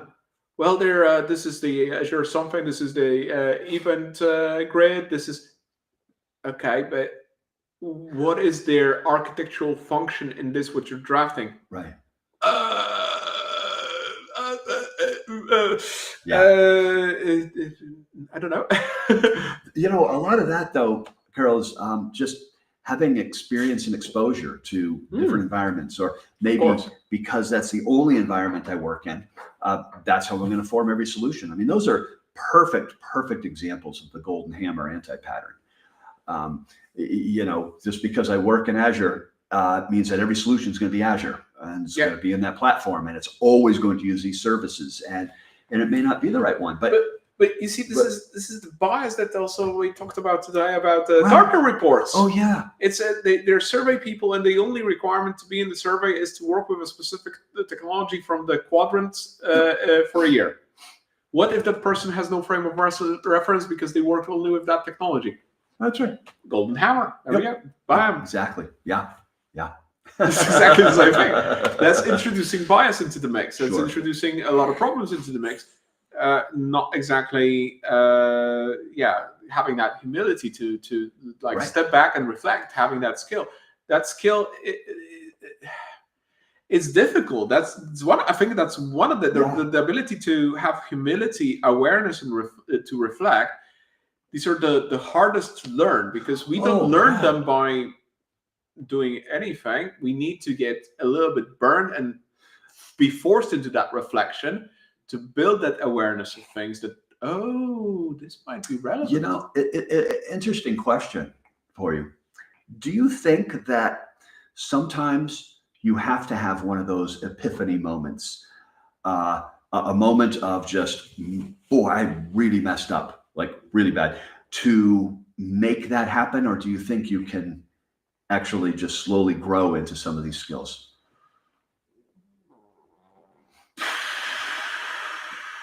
Given my lovely list of screw-ups that I did over the year, I would say epiphany moments are quite crucial. But that's maybe not required, but not they required. help But they're crucial. But that's probably precisely because of my neuroatypicality. That I'm just blunt to certain aspects, and I need to make that a conscious exercise to build that awareness. Yeah. But I think it's quite possible to do the same just by observation. Yeah. But by observing somebody else's mistakes. Oh yeah, because that's a great point. Yes. Because of course we learn best from making our own mistakes, but we do as human beings have the capacity to learn from somebody else's mistakes. What a great tip. Yeah, that's true. But that again requires a different skill, which is also a very hard one to go to and build, which is the skill of being aware and observe. Right. Because only to look at things and see things is not observing them. Because you're not dissecting them, not analyzing them. Yeah. If you're not making an observation, that's also trickling back to making a reflection. Yep. And we're back to the hard skill again, right? There we go. It's probably possible if you have a decent dose of empathy and you see how these situations hurt other people when they screw it up. Yeah. Then probably you'll be able to learn from this as well. That's my educated guess. Yeah. But not everybody is born with, none of us are basically, all of us are basically born with a decent level of empathy, but our environments may trample it or let it grow. Yeah. So we're not really, as human beings, in control of how our empathy develops over the year, because it's very dependent on our parents' upbringing, our culture, our environment, and so on and so forth. So to the moment that we land as adults, to the lottery, how privileged we were as people. Yeah, it's an outcome of privilege, basically. Well, it's also kind of interesting from that observational piece. Not only, and I'm going to flip this around, not only to observe people's mistakes and saying, boy, I hope that person learns from that because I saw something here, but also the reverse. And that is, what makes this person so approachable? What makes this person the kind of person I want to go to for questions? And, that also, that observational piece about the positives of somebody is also really powerful too. Yes, but I think as far as I remember, and again, I'm not a psychologist, I'm an integration architect, is as far as I remember from psychology, negative emotions leave a stronger imprint Yes. on memory. Yep. Of course, any strong emotion basically leaves a imprint in memory, because we associate better memory with something that was highly emotional. Yeah. But the emotion of why we're going to somebody for help, Good point. because that person is, and observing that, is going to be probably more subtle and not as vivid and strong than, ooh, that hurt. Wow, that guy screwed up. that probably would be a lot stronger emotionally, which means it will probably burn better into the memory. Yep. And that's why these moments probably teach us better. Yeah. Yep. Because to recognize those, that, oh, that person is so good, and observe that what that person is doing, that requires a lot more of self-awareness. Yeah. And that's a more advanced skill in that set already. Right. Exactly. Yeah. So I think everybody will start, if they don't have empathy built and that awareness built, they'll start with the painful mistakes and trying to learn from those painful mistakes. And then when they build up enough awareness and self-awareness, they probably go to those like, oh, this person is actually great at that. Yeah. How do they do that? Why is that a differentiator? Yeah. And for me, that took years. Yeah. Yeah. I do this now, but if you'd asked me like 5 years ago, I probably wouldn't say I would be able to do that. Yeah. No. Yeah. No, that's a good point. That's a skill I developed. Yeah. There's speaking of some of the skills, one of the real simple other techniques that I use and also teach is I call it the 4 C's of architecture, the 4 C's of being an architect. But I would translate this to any kind of technologist. It's not just architects, but that's where I usually focus this on. Yeah. And it's the 4 C's are communication, collaboration, clarity, and being concise. Those are the 4 C's. And it's tying all of those things together, understanding the differences and focusing on the differences between communication and collaboration. Because a lot of times we're told, you should collaborate with those people. Yeah, okay. And we go over there and say, I want you 3 to work on this and you 2 to work on that. There, I collaborated. And it's not collaboration, that's communication. Yeah, communication is telling somebody about something, whereas collaboration is having a conversation about it. And it's such an easy tip. So let's say we're brainstorming, and I say into the group, oh, this is silly. What you need to do is add a cue right there as a back pressure point. And you know what the immediate response is?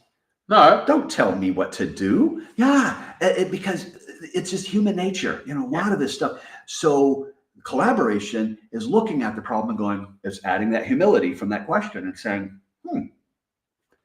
what about adding a cue here? What do you think? What do you mean? Well, if we put a cue there, we might handle that back pressure point, the bottleneck.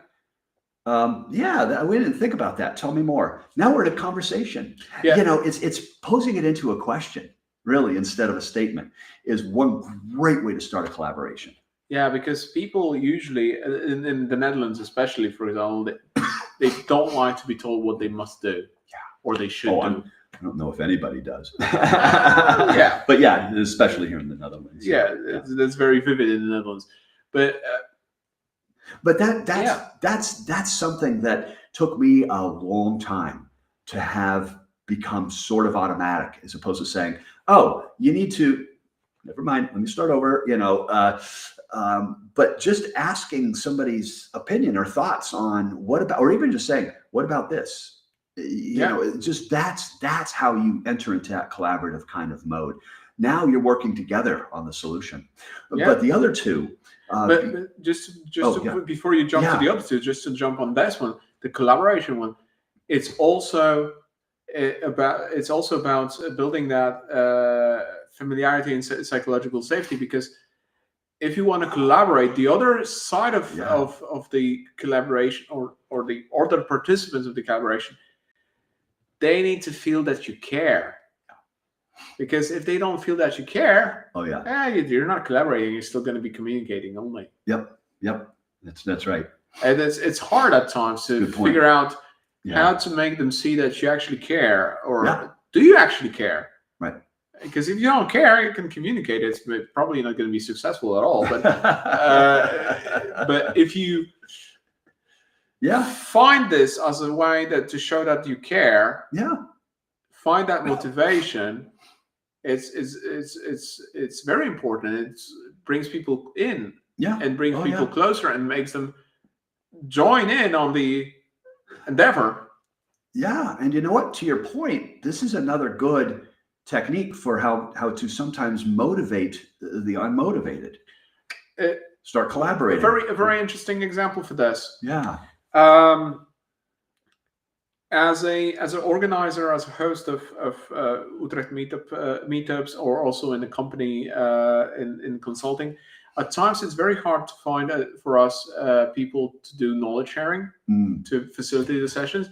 Usually, as an organizer of such an event, you don't want you yourself to drive these all the goddamn time, right?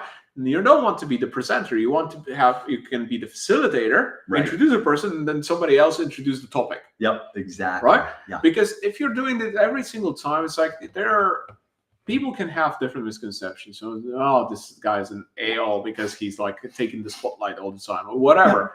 Yeah. I think you just don't have the speakers because nobody wants to do that. Right. But the moment you start showing value, that you care about that person, and care why that person particularly would be showworking that. Yeah. Suddenly you have buy-in. Oh yeah. And I was like, I'm like sitting now at work, and we're working with Solus, a very nice company with a very nice product, and we're supposed to upskill people. And upskilling can be done in several forms. So we can send them to training and get them certified. Peachy. That's needed.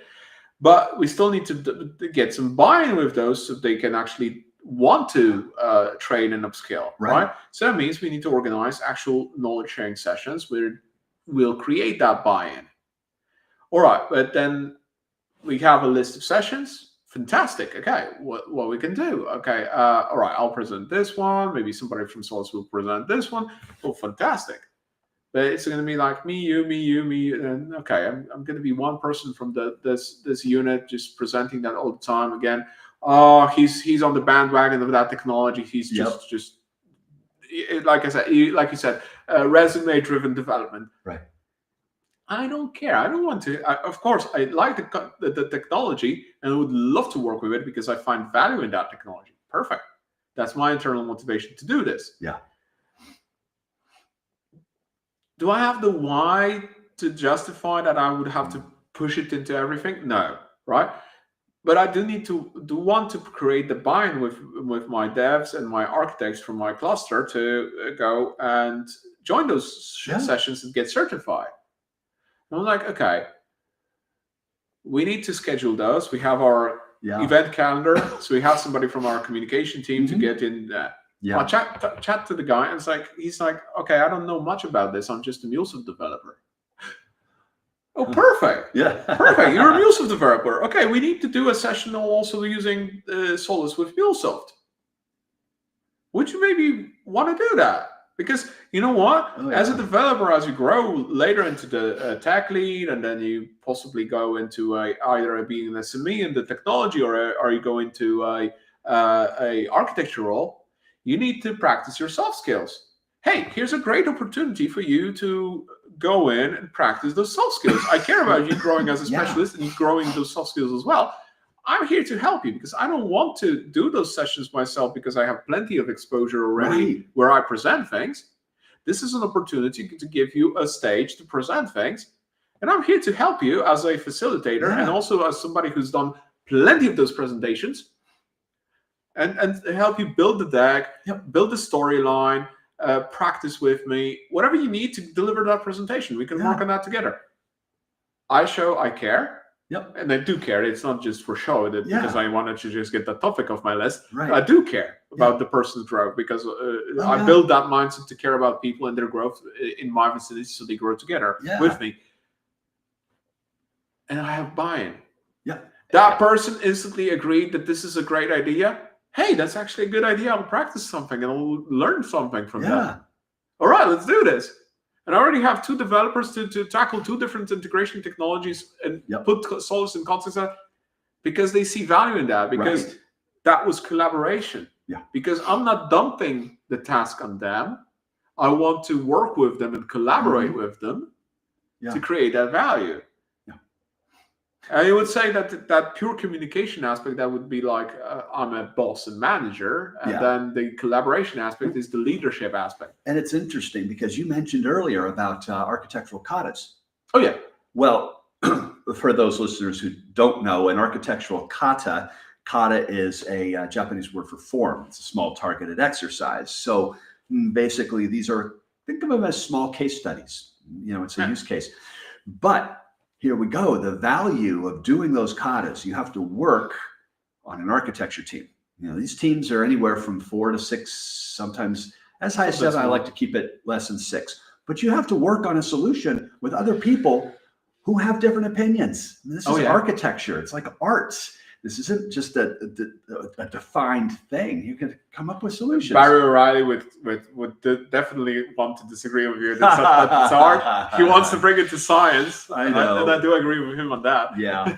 But also, you have to present your solution to the entire class, the entire group. True. So this is like just a great opportunity for even practicing that, working on a solution with others. I like to think about it as, if I got a group of 5 people and I said, okay, I'd like all of you individually to paint me a sunset.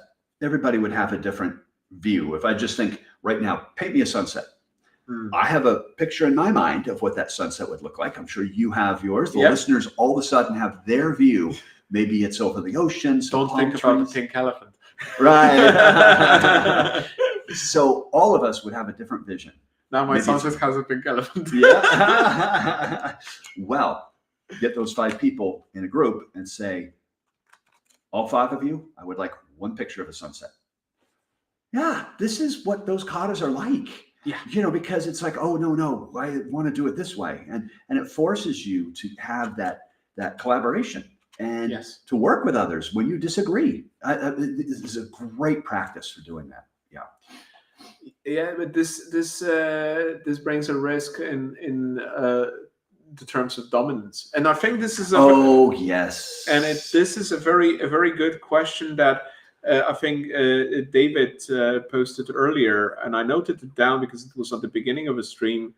I'll just scroll up to it because I'm certain it's there. This one. Okay. So David said that he would love to hear about the challenges of running distributed teams where members come from different cultural backgrounds.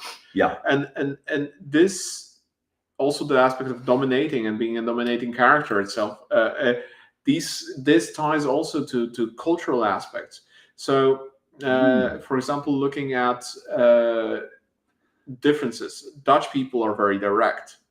Me, as a Polish person, I'm overly direct for Polish standards, but Polish people are also considered quite direct. If you go to UK, they're never direct. It's 10 layers of fluff around the topic before we even get to the topic, right? So, or for example, a lot of Asian cultures are very, how to phrase it properly, they distance themselves, and they're not engaging, right? Yep. Or even at times submissive.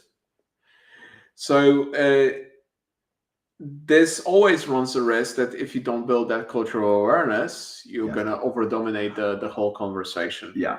And you'll get the one sunset, but that's going to be that one person's sunset. It's going to be the one person who's the strongest voiced leader. Okay, I'm taking charge here. We're going to do a mountain. What size? You know, and yeah, exactly. Yeah, there's a downside to it. There is, and there's that runs a risk in any team, whether you're doing katas or a team, of having that domineering person. You know, I'm a board gamer. I love European board games. Oh yeah, and I play them quite a bit.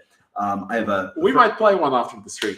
That would be awesome. I have a friend I board game with, and when I bring up a kind of a collaborative game, he says, nope. He said, I don't play collaborative games. Oh. And I said, really? I said, why? And he said, because in most of his experiences, you start the collaboration game and there's one person who just assigns himself the leader and says, okay, so here's what we're going to do. The first thing we're going to, and all of a sudden he said, I just get bored. It's a lack of collaboration. It's the take charge kind of person. Yeah. It's interesting though, in a work situation, if you get together, sometimes you have to be that person though. True. You know what? That reminded me of a situation. I was back in the day in the university in a training. Yeah. We had the Science Clubs Council organize a training for science clubs. So that was a weekend somewhere. We went somewhere and just spend the weekend there. My best friend, and he was the witness at my wedding.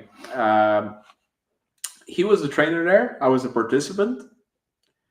And for the sake of checking what happens, he recognized that I'm a very dominative person, leading person. And I did at times over-dominate others and just made decisions and just went for it. For various reasons. Now I do it a lot differently. I still am quite dominating, but I do enjoy listening and what others have to say, so I create space for that. But he, for the sake of an experiment, he put me in a team with another person exactly like that. Just to see what the hell would happen if he put two dominating characters in a single group. Oh, I love this. What happened? It was on a Sunday after 2 nights of drinking as students. I was so exhausted. I so didn't want to do anything that I just backed down. And the other guy dominated the whole thing. I'm just like, okay, whatever. Every evening there was student parties. It's heavy drinking. It was what it was. Yeah. But again, it's an aspect of a specific culture that influences it's knowing that culture. It's interesting you say that because the first time I ever went to Oslo to do a workshop, I would present some stuff and it's like, anybody have any questions? Crickets. Or I would pose a question to the audience. Nothing. And then I'm like, this is just so weird. Am I not conveying things correctly? So then you say, well, tell you what, let's take a 15-minute break. Whoa, like 50 people came running down to the podium. All right, so like about half hour ago, you said this and this and this, but I think I've got a question on this part. And people mobbed me for 15 minutes during that break. And I kept saying to people, towards the end of the class, I'm like, I wish you would have asked this question because because this is an important question. I forgot to mention this. And I got all excited about the questions. I said, why didn't you ask it? And this person said, it's not our culture here to interrupt anybody speaking. We ask questions when there's a break. So second time I did a conference in workshop in Oslo, I basically said, we'll be taking a break for a half an hour. So I geared my material to say, no one's going to be asking questions. So I'm going to blow through this and take a longer break, knowing the culture. And my point was, I would never do that anywhere else because it's like, I like questions in stream. But the culture was, no, we don't ask in-stream questions. And so consequently, because of that, it's knowing the culture. Yeah, that's absolutely right. Oh, this is a good tip that landed from a comment here from Ahmed. Yes. The culture map by Aaron Mayer. I absolutely don't know the book or the material, but that's maybe wonderful. that's something that worth looking into. Yeah. To decode and collaborate with people across different cultures. I myself, I'm quite lacking in the material how to collaborate with different cultures. I learn through experience and learn through observation of what the problems are, and then somebody actually start talking with people from those cultures and like, what is the approach? Why is it like that? And often it's like, huh? Yeah. They don't even know they're doing things. Right. Well, to your point, there's certain things that we just do or take for granted that in certain cultures are deemed a serious insult. Doing this kind of like holding up your hand like this, like, wait, stop for a minute, is a normal thing when somebody's talking. It's like, wait, hold up a second. But all of a sudden in certain cultures, that is... Let me put it even better. Putting your hand like this, your right hand like that. In Germany, that's a very big no-no. So many examples, yes. And so a lot of times what we're taught is what are some of the offensive symbols, words, phrases, things we do. And I make this mistake every time I go to India, is I'm a very friendly person. I meet the driver and I say, hi, my name's Mark, and I go to shake their hand. And it's not part of the culture there. It's namaste. It's just recognizing and being polite this way. Yes. I continue to make that mistake. Now it's not a major insulting faux pas. Right. It's just the people I had been in either Pune or Bangalore who interacting with found it extremely uncomfortable.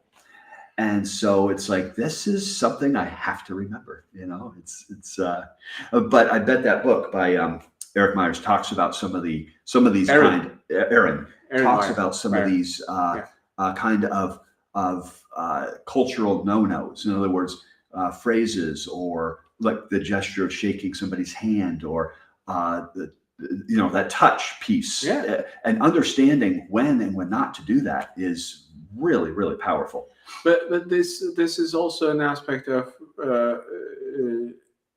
the actual collaboration. For example, in the Netherlands, Dutch people value their work-life balance. If you convey with yourself when you chat with people that you don't have a work-life balance and you're basically working 60 hours a week,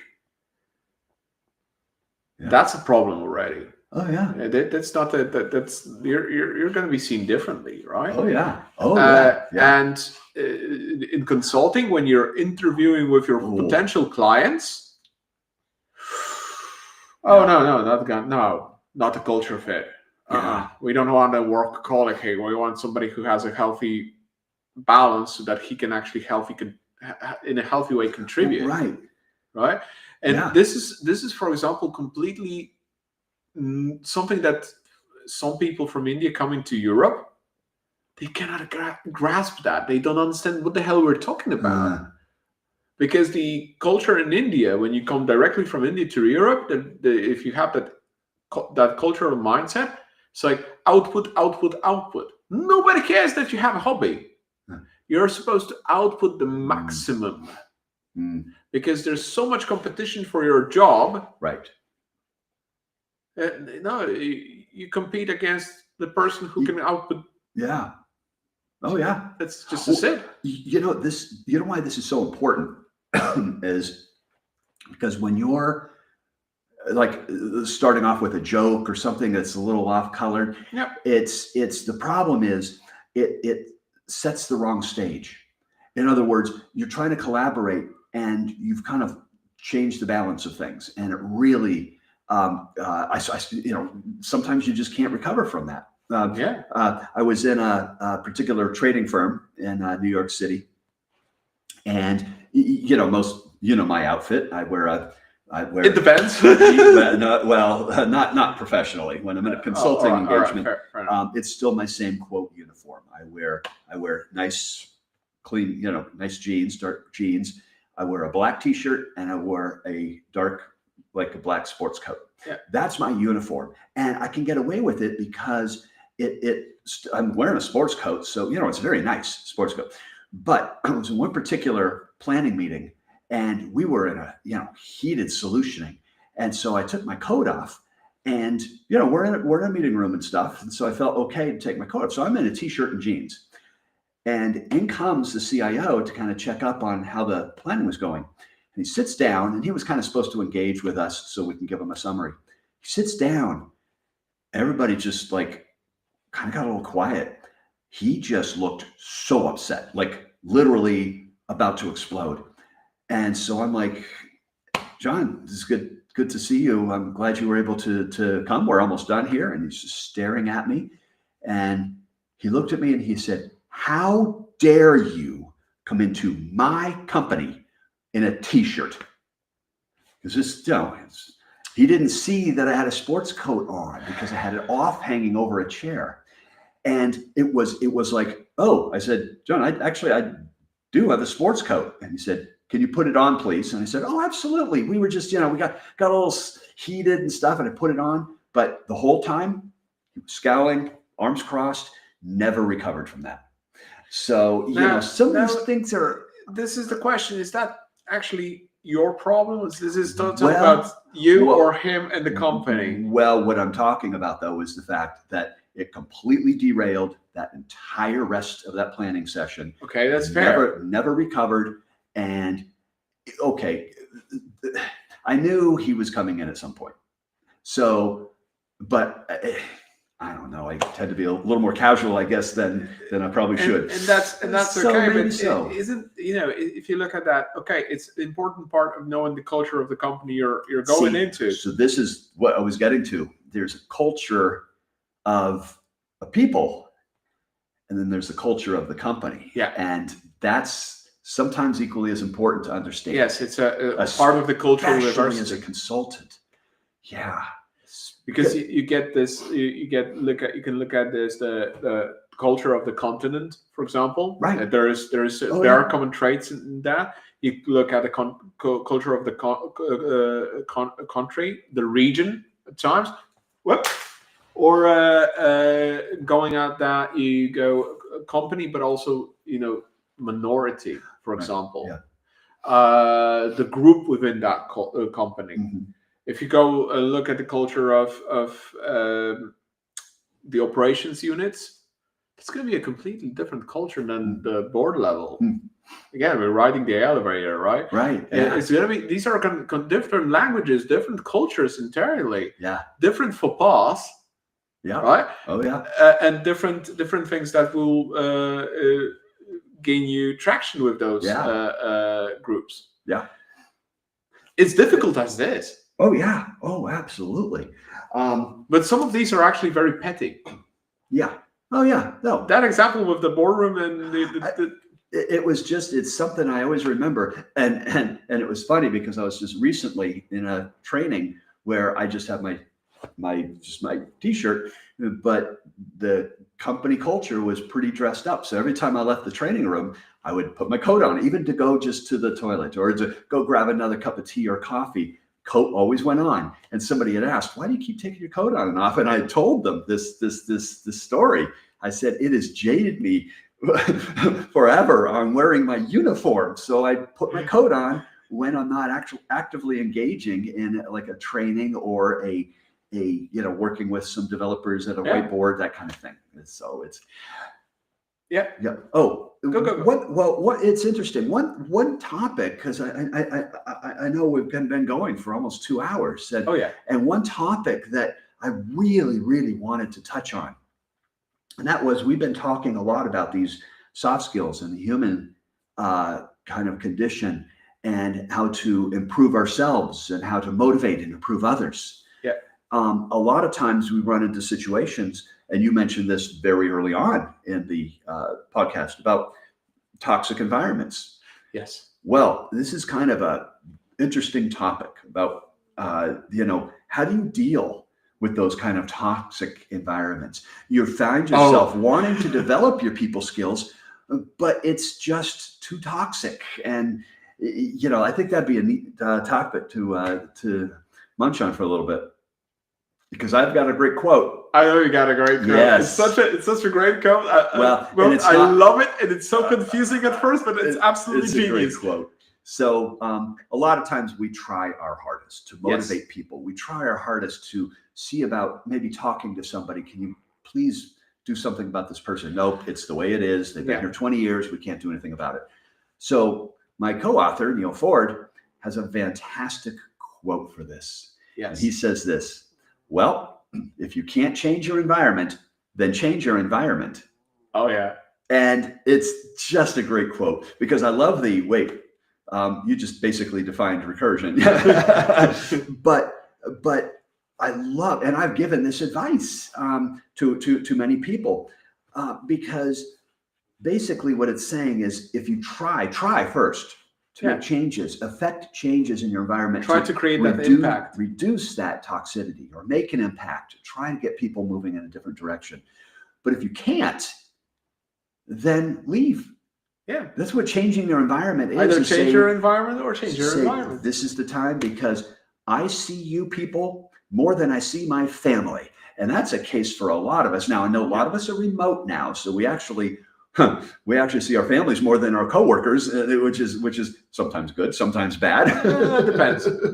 But when we're in person, we do actually see the people we work with generally more than we do our families or spouses. That's true. And if this is a toxic environment, can you imagine what that must do to your psyche? I mean, because that's the environment you're in most of your life. Oh yeah.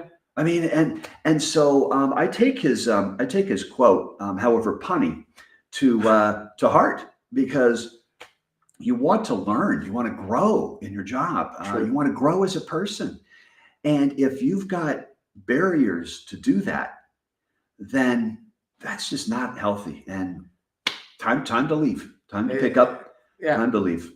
Yeah. Sometimes there's no other way. It's just that you cannot fix the whole environment, especially if you're in a large corporate environment and it's just toxic. Yeah. Through and through. And you try to do something, you try to raise your voice and raise your concerns, and they just fall on deaf ears and they're just swept under the rug. Yeah. Why would you continue that? It's right. We're looking again at the definition of insanity. Yeah. Doing things over and over again and expecting a different result. If you're trying things and trying to fix things and it just doesn't catch on, why continue? Yeah. There probably needs to be something a lot more significant than you trying to happen. Yeah. Like you said with the mistakes, right? The negative parts land better because they scream, they're more memorable than the positive ones. Yeah. Yeah. So probably you as a single person might not have enough impact power to create that kind of an emotional damage. Right. Yeah. That would sink deep enough. Right. Yeah. Is there a topic we didn't cover that you wanted to cover? Is there a topic we didn't cover? One topic we could still cover: neuroatypicality. And this is something interesting, and I really love and enjoyed Neil's class on delivering presentation, because it actually is very neurodiversity friendly. Yes. Because the way Neil designs decks and builds that technical presentation and storytelling, this is quite an important thing for digital accessibility. Right. That's one thing. And digital accessibility actually translates to a room. Because when we're teaching and we're presenting things, we're using quite often digital materials. Right. And that's not only neurodiversity in that sense, it's also all sorts of disabilities. Mm-hmm. We tend to consider that everybody's normal, but what the hell means normal? Right? Normal is our perception of normal. If we look at this from perspective, let me throw in a joke here, perspective of George Carlin. You know George Carlin? You're American. You know that the great comedian, a great actor. For those that don't know George Carlin, unfortunately is no longer with us. He passed away quite a few years ago. Mm-hmm. A great comedian, great stand-upper, really logical person. Impeccable logic in dismantling things for what they are and making a joke out of them. Yeah. Absolutely marvelous. In one of his stand-ups, he says something like this. Imagine yourself an average person. You got kind of the mental image, and everybody will have a different mental image of what an average person is. That's the key here. Now, think of this, that half of them are stupider. It's like, right? And then think about a normal person, which kind of at times correlates to an average person, but the normal person, what do you consider norm? Norm is the average experience that we get that's repetitive and the common experience. Is that actually average? Probably statistically, no. But it's our average is basically creates our norm. Yeah. So our norm are people that are probably neurotypical, probably. That's a guesswork. That do not have vision impairment, or at least not severe. That can read and write. Yeah. And can reason to a decent level. Okay, that's our norm. Yeah. So we do not account often for people who have dyslexia, who get overstimulated, who lose focus, who have problems seeing things, who have problems with hearing. These are all different aspects of neuroatypicality or various disabilities. Yeah. And when we do presentations and when we do speak to one another and when we do engage in collaboration, it's important also alongside cultural aspects, alongside being open and collaborative, to also chat, to also have awareness about that there are people that are different from us in aspects that are absolutely outside our norm. Yeah. And that also goes the other way. If our norm is people with disabilities, because we worked for years in that kind of environments. For example, my wife worked a lot with people with disabilities from various angles, from with kids with disabilities to adults with disabilities looking for a job, etc. Her norm at a certain point were kids with disabilities, various disabilities. So that creates another level of bias. So we need to think about it that what we do needs to be somewhat accessible, but also somewhat normalized depending on our bias and background. Accessible means that people can read it. Not just any regular normal people, but actually people who struggle with things. So, for example, I have ADHD. I struggle with focusing on text. I'm sorry, Mark, but reading anything other than head first software architecture when I'm not on the meds, it's a horror show. They're great books. I cannot just open them and read them in one sitting. I'm just reading them, looking for the right information that I want to have in the context that I'm actually using it. I'm aware of their contents, that information is there, so I'm just going to read those chapters that are relevant right now for me. That's how I use those books. Head first. That's wonderful. Oh, yeah. Because my neurodiversity, my neuroatypicality forces me into that setting. That tracks better with my brain. Well, it's so funny you say that, Carl, because a lot of people have asked, there seems to be some repetition between the fundamentals of software architecture book, which you're right, is like a textbook, and the Head First, which is like a graphic novel. There is. And there's some overlap. Obviously, we can't cover everything in Head First that we can in 600 pages of a textbook. But you know what the answer usually is exactly what you just said. Different people grasp concepts and learn differently from others. And some people don't have the patience to read through a textbook. They like the graphic novel approach. It's not even about the patience. It's about the actual capability. Or I would have the patience. I have plenty of patience in me, but my brain just goes, bing, there we go. It's gone. Exactly. So that was actually one of the reasons I agreed to do the Head First, was because it's a different way of learning. And people would see. So it's more visual. That's the key. It's highly visual. It's sort of tongue in cheek. It's not about only the visual. It's engaging the acquisition of knowledge in a different way because of all the exercises, crosswords, and all that. And did you notice the different voice that our fundamentals book was written in? Oh, yeah, absolutely. Versus the kind of let's all do this, and it's all for sort of folksy, hokey kind of thing. But the key point is that Head First book is meant to basically say, go sit down right next to me, put my arm around you, and let me tell you about architecture. I mean, that it's to totally engage you. Much different tone and much different voice versus the more formal textbook, like informative. Yes, it's more informative. We're not as much trying to engage as to inform. in the Exactly. fundamentals. And this is also the aspect about the human condition. Yeah. We're riding that elevator of an architect. We're Yep. riding. We're dealing with various people in various abstraction levels.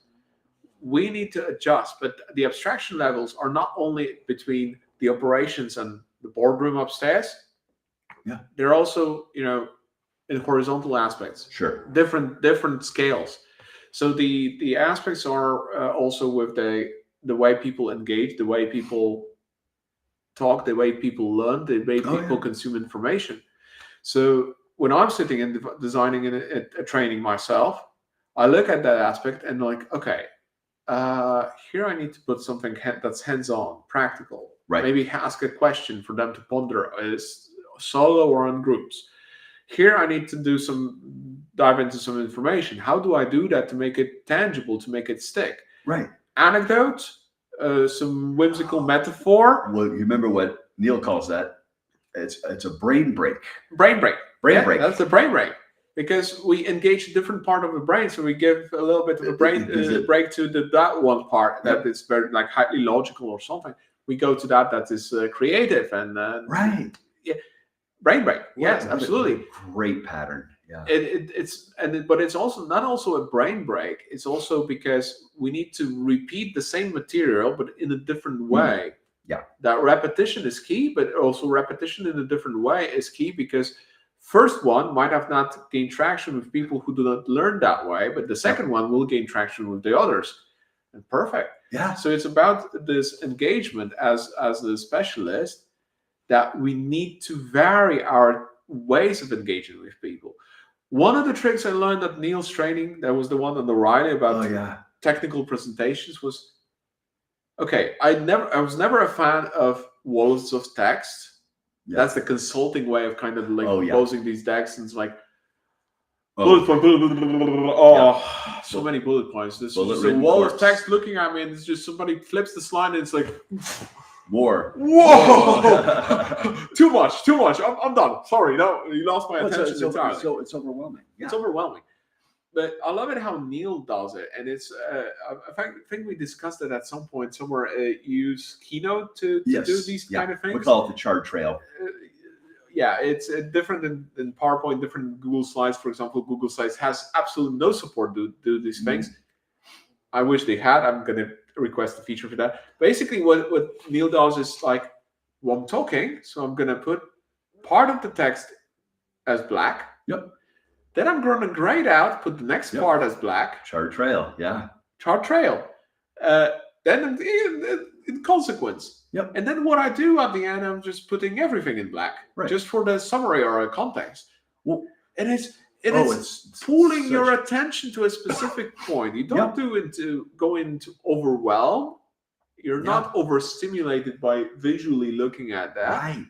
Because you lose your audience because they're no longer hearing what you're saying. They're reading the slide. It's diagrams are the same thing. Yeah. You show a super complex, comprehensive view of something. It's like, I'm sort of done. Yeah, you show it piecemeal because you don't show the big context saying, now let's start over here on the left and I'm going to work my way to the right. It's the same thing. It's chart trail, but it's for diagramming as well. Yeah. And it's so easy to do because you just when my colleagues saw me drafting diagrams with Draw.io using layers, and this is another trick that I learned from Jackie Reed with communication patterns. Oh yeah. And listen her talk about this at conferences or at O'Reilly. It's like, okay, layers. And I started using layers not to hide and show abstraction, but to hide elements of the diagram and build the story using layer by layer by layer. So basically, instead of going like I'm hiding abstractions with layers, I'm just like hiding my story, starting simple and then adding elements, building the story, building the narrative, and building, in an essence, that animation of the diagram in my deck, in my presentation, in my delivery. Yeah, and it becomes a story. It becomes a story because a narrative. Yeah. Yep. So I started explaining, for example, ecosystem architecture that way. So it's like, okay, we have a single system, but that single system is not the only system in that area. Oh, we're developing our company. There's more to it. We have 2 systems, 3 systems, 10 systems. But you know what? As an ecosystem architect working on an ecosystem abstraction, I don't care about those systems. Yeah. I care how they interact with one another. What are the arrows between them? And it's a story, and I start, marking them and Sure. whatnot. The red marking of the dealability aspect of the deck, right? Or your blue marking, which is the markability. Markability, yes. And it's just like, oh, that's a way to actually make it friendly. Yeah. For all to consume, not only those that can actually focus on a wall of text. Yeah. Most of us actually can't. Yeah, that's worth a shout out. You mentioned Jackie Reed's book. Oh yeah. So this is great for really honing that sharp communication skill, becoming effective in verbal, written, all forms of communication. Yeah. And Jackie Reed, READ, and the book is Communication Patterns. Actually, if you do you have it? No, I don't. But you can probably very quickly just type it in, or I find it. Primary text. Yeah. Yeah.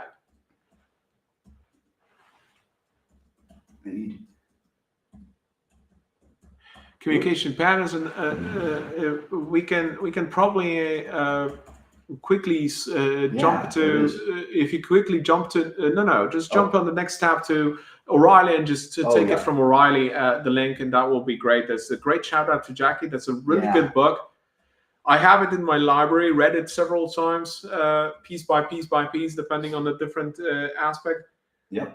That's the one. And just copy paste that link from the browser into that, and we'll just post it as a beautiful. It's great as a QR code for those who are still listening or looking at the. I'll just jump and. There we go. Shout out to Jackie Reed and Communication Patterns. There's the QR code. If you want to read the book, just look it up. This is the link to the O'Reilly site where it originates from, but basically the link contains the ISBN number, so you can find it on Amazon, Google, whatever. Do a search on any of those. Do a search via ISBN. That's a very lovely way to do it that way, right? Exactly. Coming to shout outs, let's do a little bit of shameless advertisement, Mark. We do have some shameless advertisement. So, Mark is an author. Indeed. As an author, there's several books. What is 4 books right now? 7 books, goddamn. Plus second editions and etc. That's it.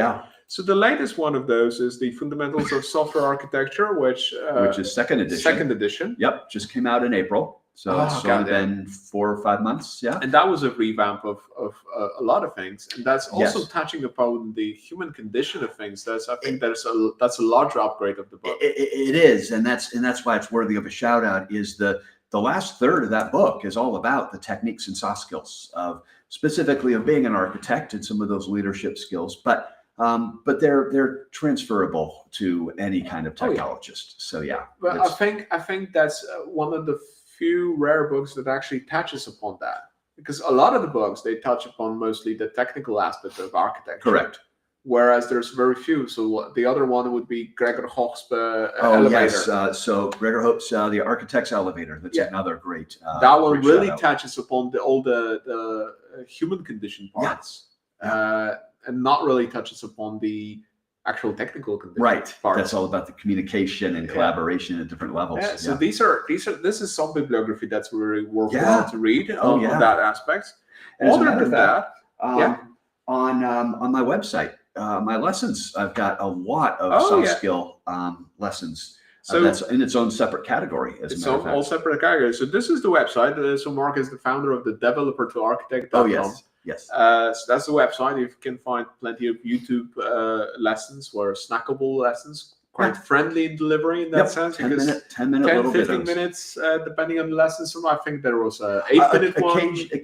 Most are 10, but occasionally I'll get an 8 or 9 minute. Sometimes some lessons go up to 12, but I try to keep it around 10 minutes. And the lessons are basically this lovely QR code here right now. This is the list of lessons. 212? 212, yes. 212. 212. Last one on residuality theory. Yes, exactly. Stressor analysis. Yeah. So there's a mix of technical topics and those exactly the human condition topics, Right. soft skill topics. Yeah. Now, on the human condition related to this these lessons, the reason why we're actually having this live stream right now and discussing is because Mark gave me a shout out, a call to action over lesson 200. Lesson 200. Exactly from that. And actually that rekindled a few old acquaintances. Oh, that's right. That's right. An architect from Poland that I used to know in high school. We didn't know we would go to software architecture at that time. He actually reached out to me because he saw that on lesson 200. And that's awesome. And we're here quite partially because you inspired to actually go on YouTube and start talking about architecture and IT related stuff. Yeah. Right. And the format here, while I write white papers for Bridging the Gap, which are very technical and very on architecture, on interoperability, integration architecture, this format here is looser. Yes. Per the name. Oh, yeah. Because of that shout out. Yeah, because I figured, awesome. Okay, let's do YouTube. Why not? It's feasible. How can I do YouTube my own way that makes it fun for me and fun for other people? Yeah. Here we are. This, ladies and gentlemen, this is one of the key reasons we're here with Loosely Coupled on YouTube, because this lovely gentleman here called to action and inspired. There you go. You can do that. You're not doing much for my humility. Oh no, that's your ego. That's boosting your ego at this point. But you were very, you were in that lesson 200. You were very humble about that. You're absolutely right. It's about giving back to the community. It's what it is. Yeah. It's what it is. Some of the loosely coupled episodes, especially the two of those that were on recruitment, IT recruitment. Yeah. Oh, that's right. That was very much giving back to the community. That's the premise. Sure. I invest my free time to do this, not because I need to stroke my ego. Yeah. Because I want to give back to the community. It's that that and that mission was the there. Call to action. Yeah. Of course, I gain from this. It's not a also glorious selfish act. My ego is boosted through these as well. Sure, it is. I gain something else, some other things else, recognition, new network, new conversations, etc. So it's a great way to do it. Yeah. Oh yeah. But it's about why we're doing it, and we're doing it for the community. Yeah, exactly. Right. All right.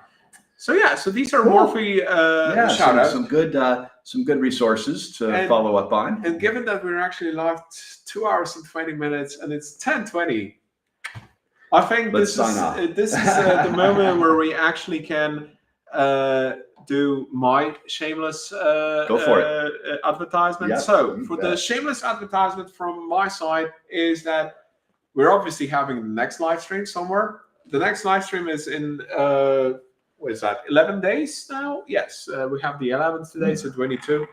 So we're hosting Valeria.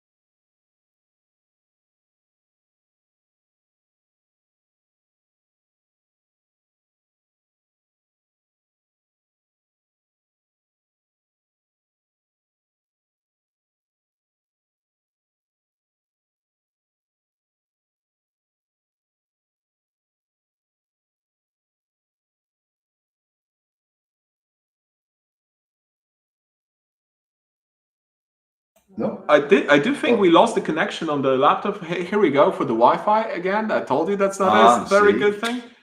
So we lost the connection for a second. So again, next stream, 22nd of October, we're talking about event-driven architecture in warehouses, so very physical spaces. So that's going to be quite the interesting part of it. And then, of course, if you're new here, if you haven't seen the show, subscribe to YouTube, follow on Substack, or just visit the site. We write a lot of wonky things. I haven't written a new article in a bit, so that's still pending because research and preparing trainings and whatnot, that requires time as well. So sometimes the delivery of articles takes time. Yep. Few of them are just pending for the time to finish them and write them up properly. But they are related to the research we're doing right now in the space of designing and interoperability with domain-driven design. So that's a difficult one. Or those that are still pending to write up, do a write-up on those patterns that are still not there. But that is what it is. We have to prioritize.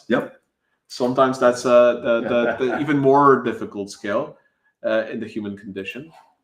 So that said, let me just go back to the stream. Oh my!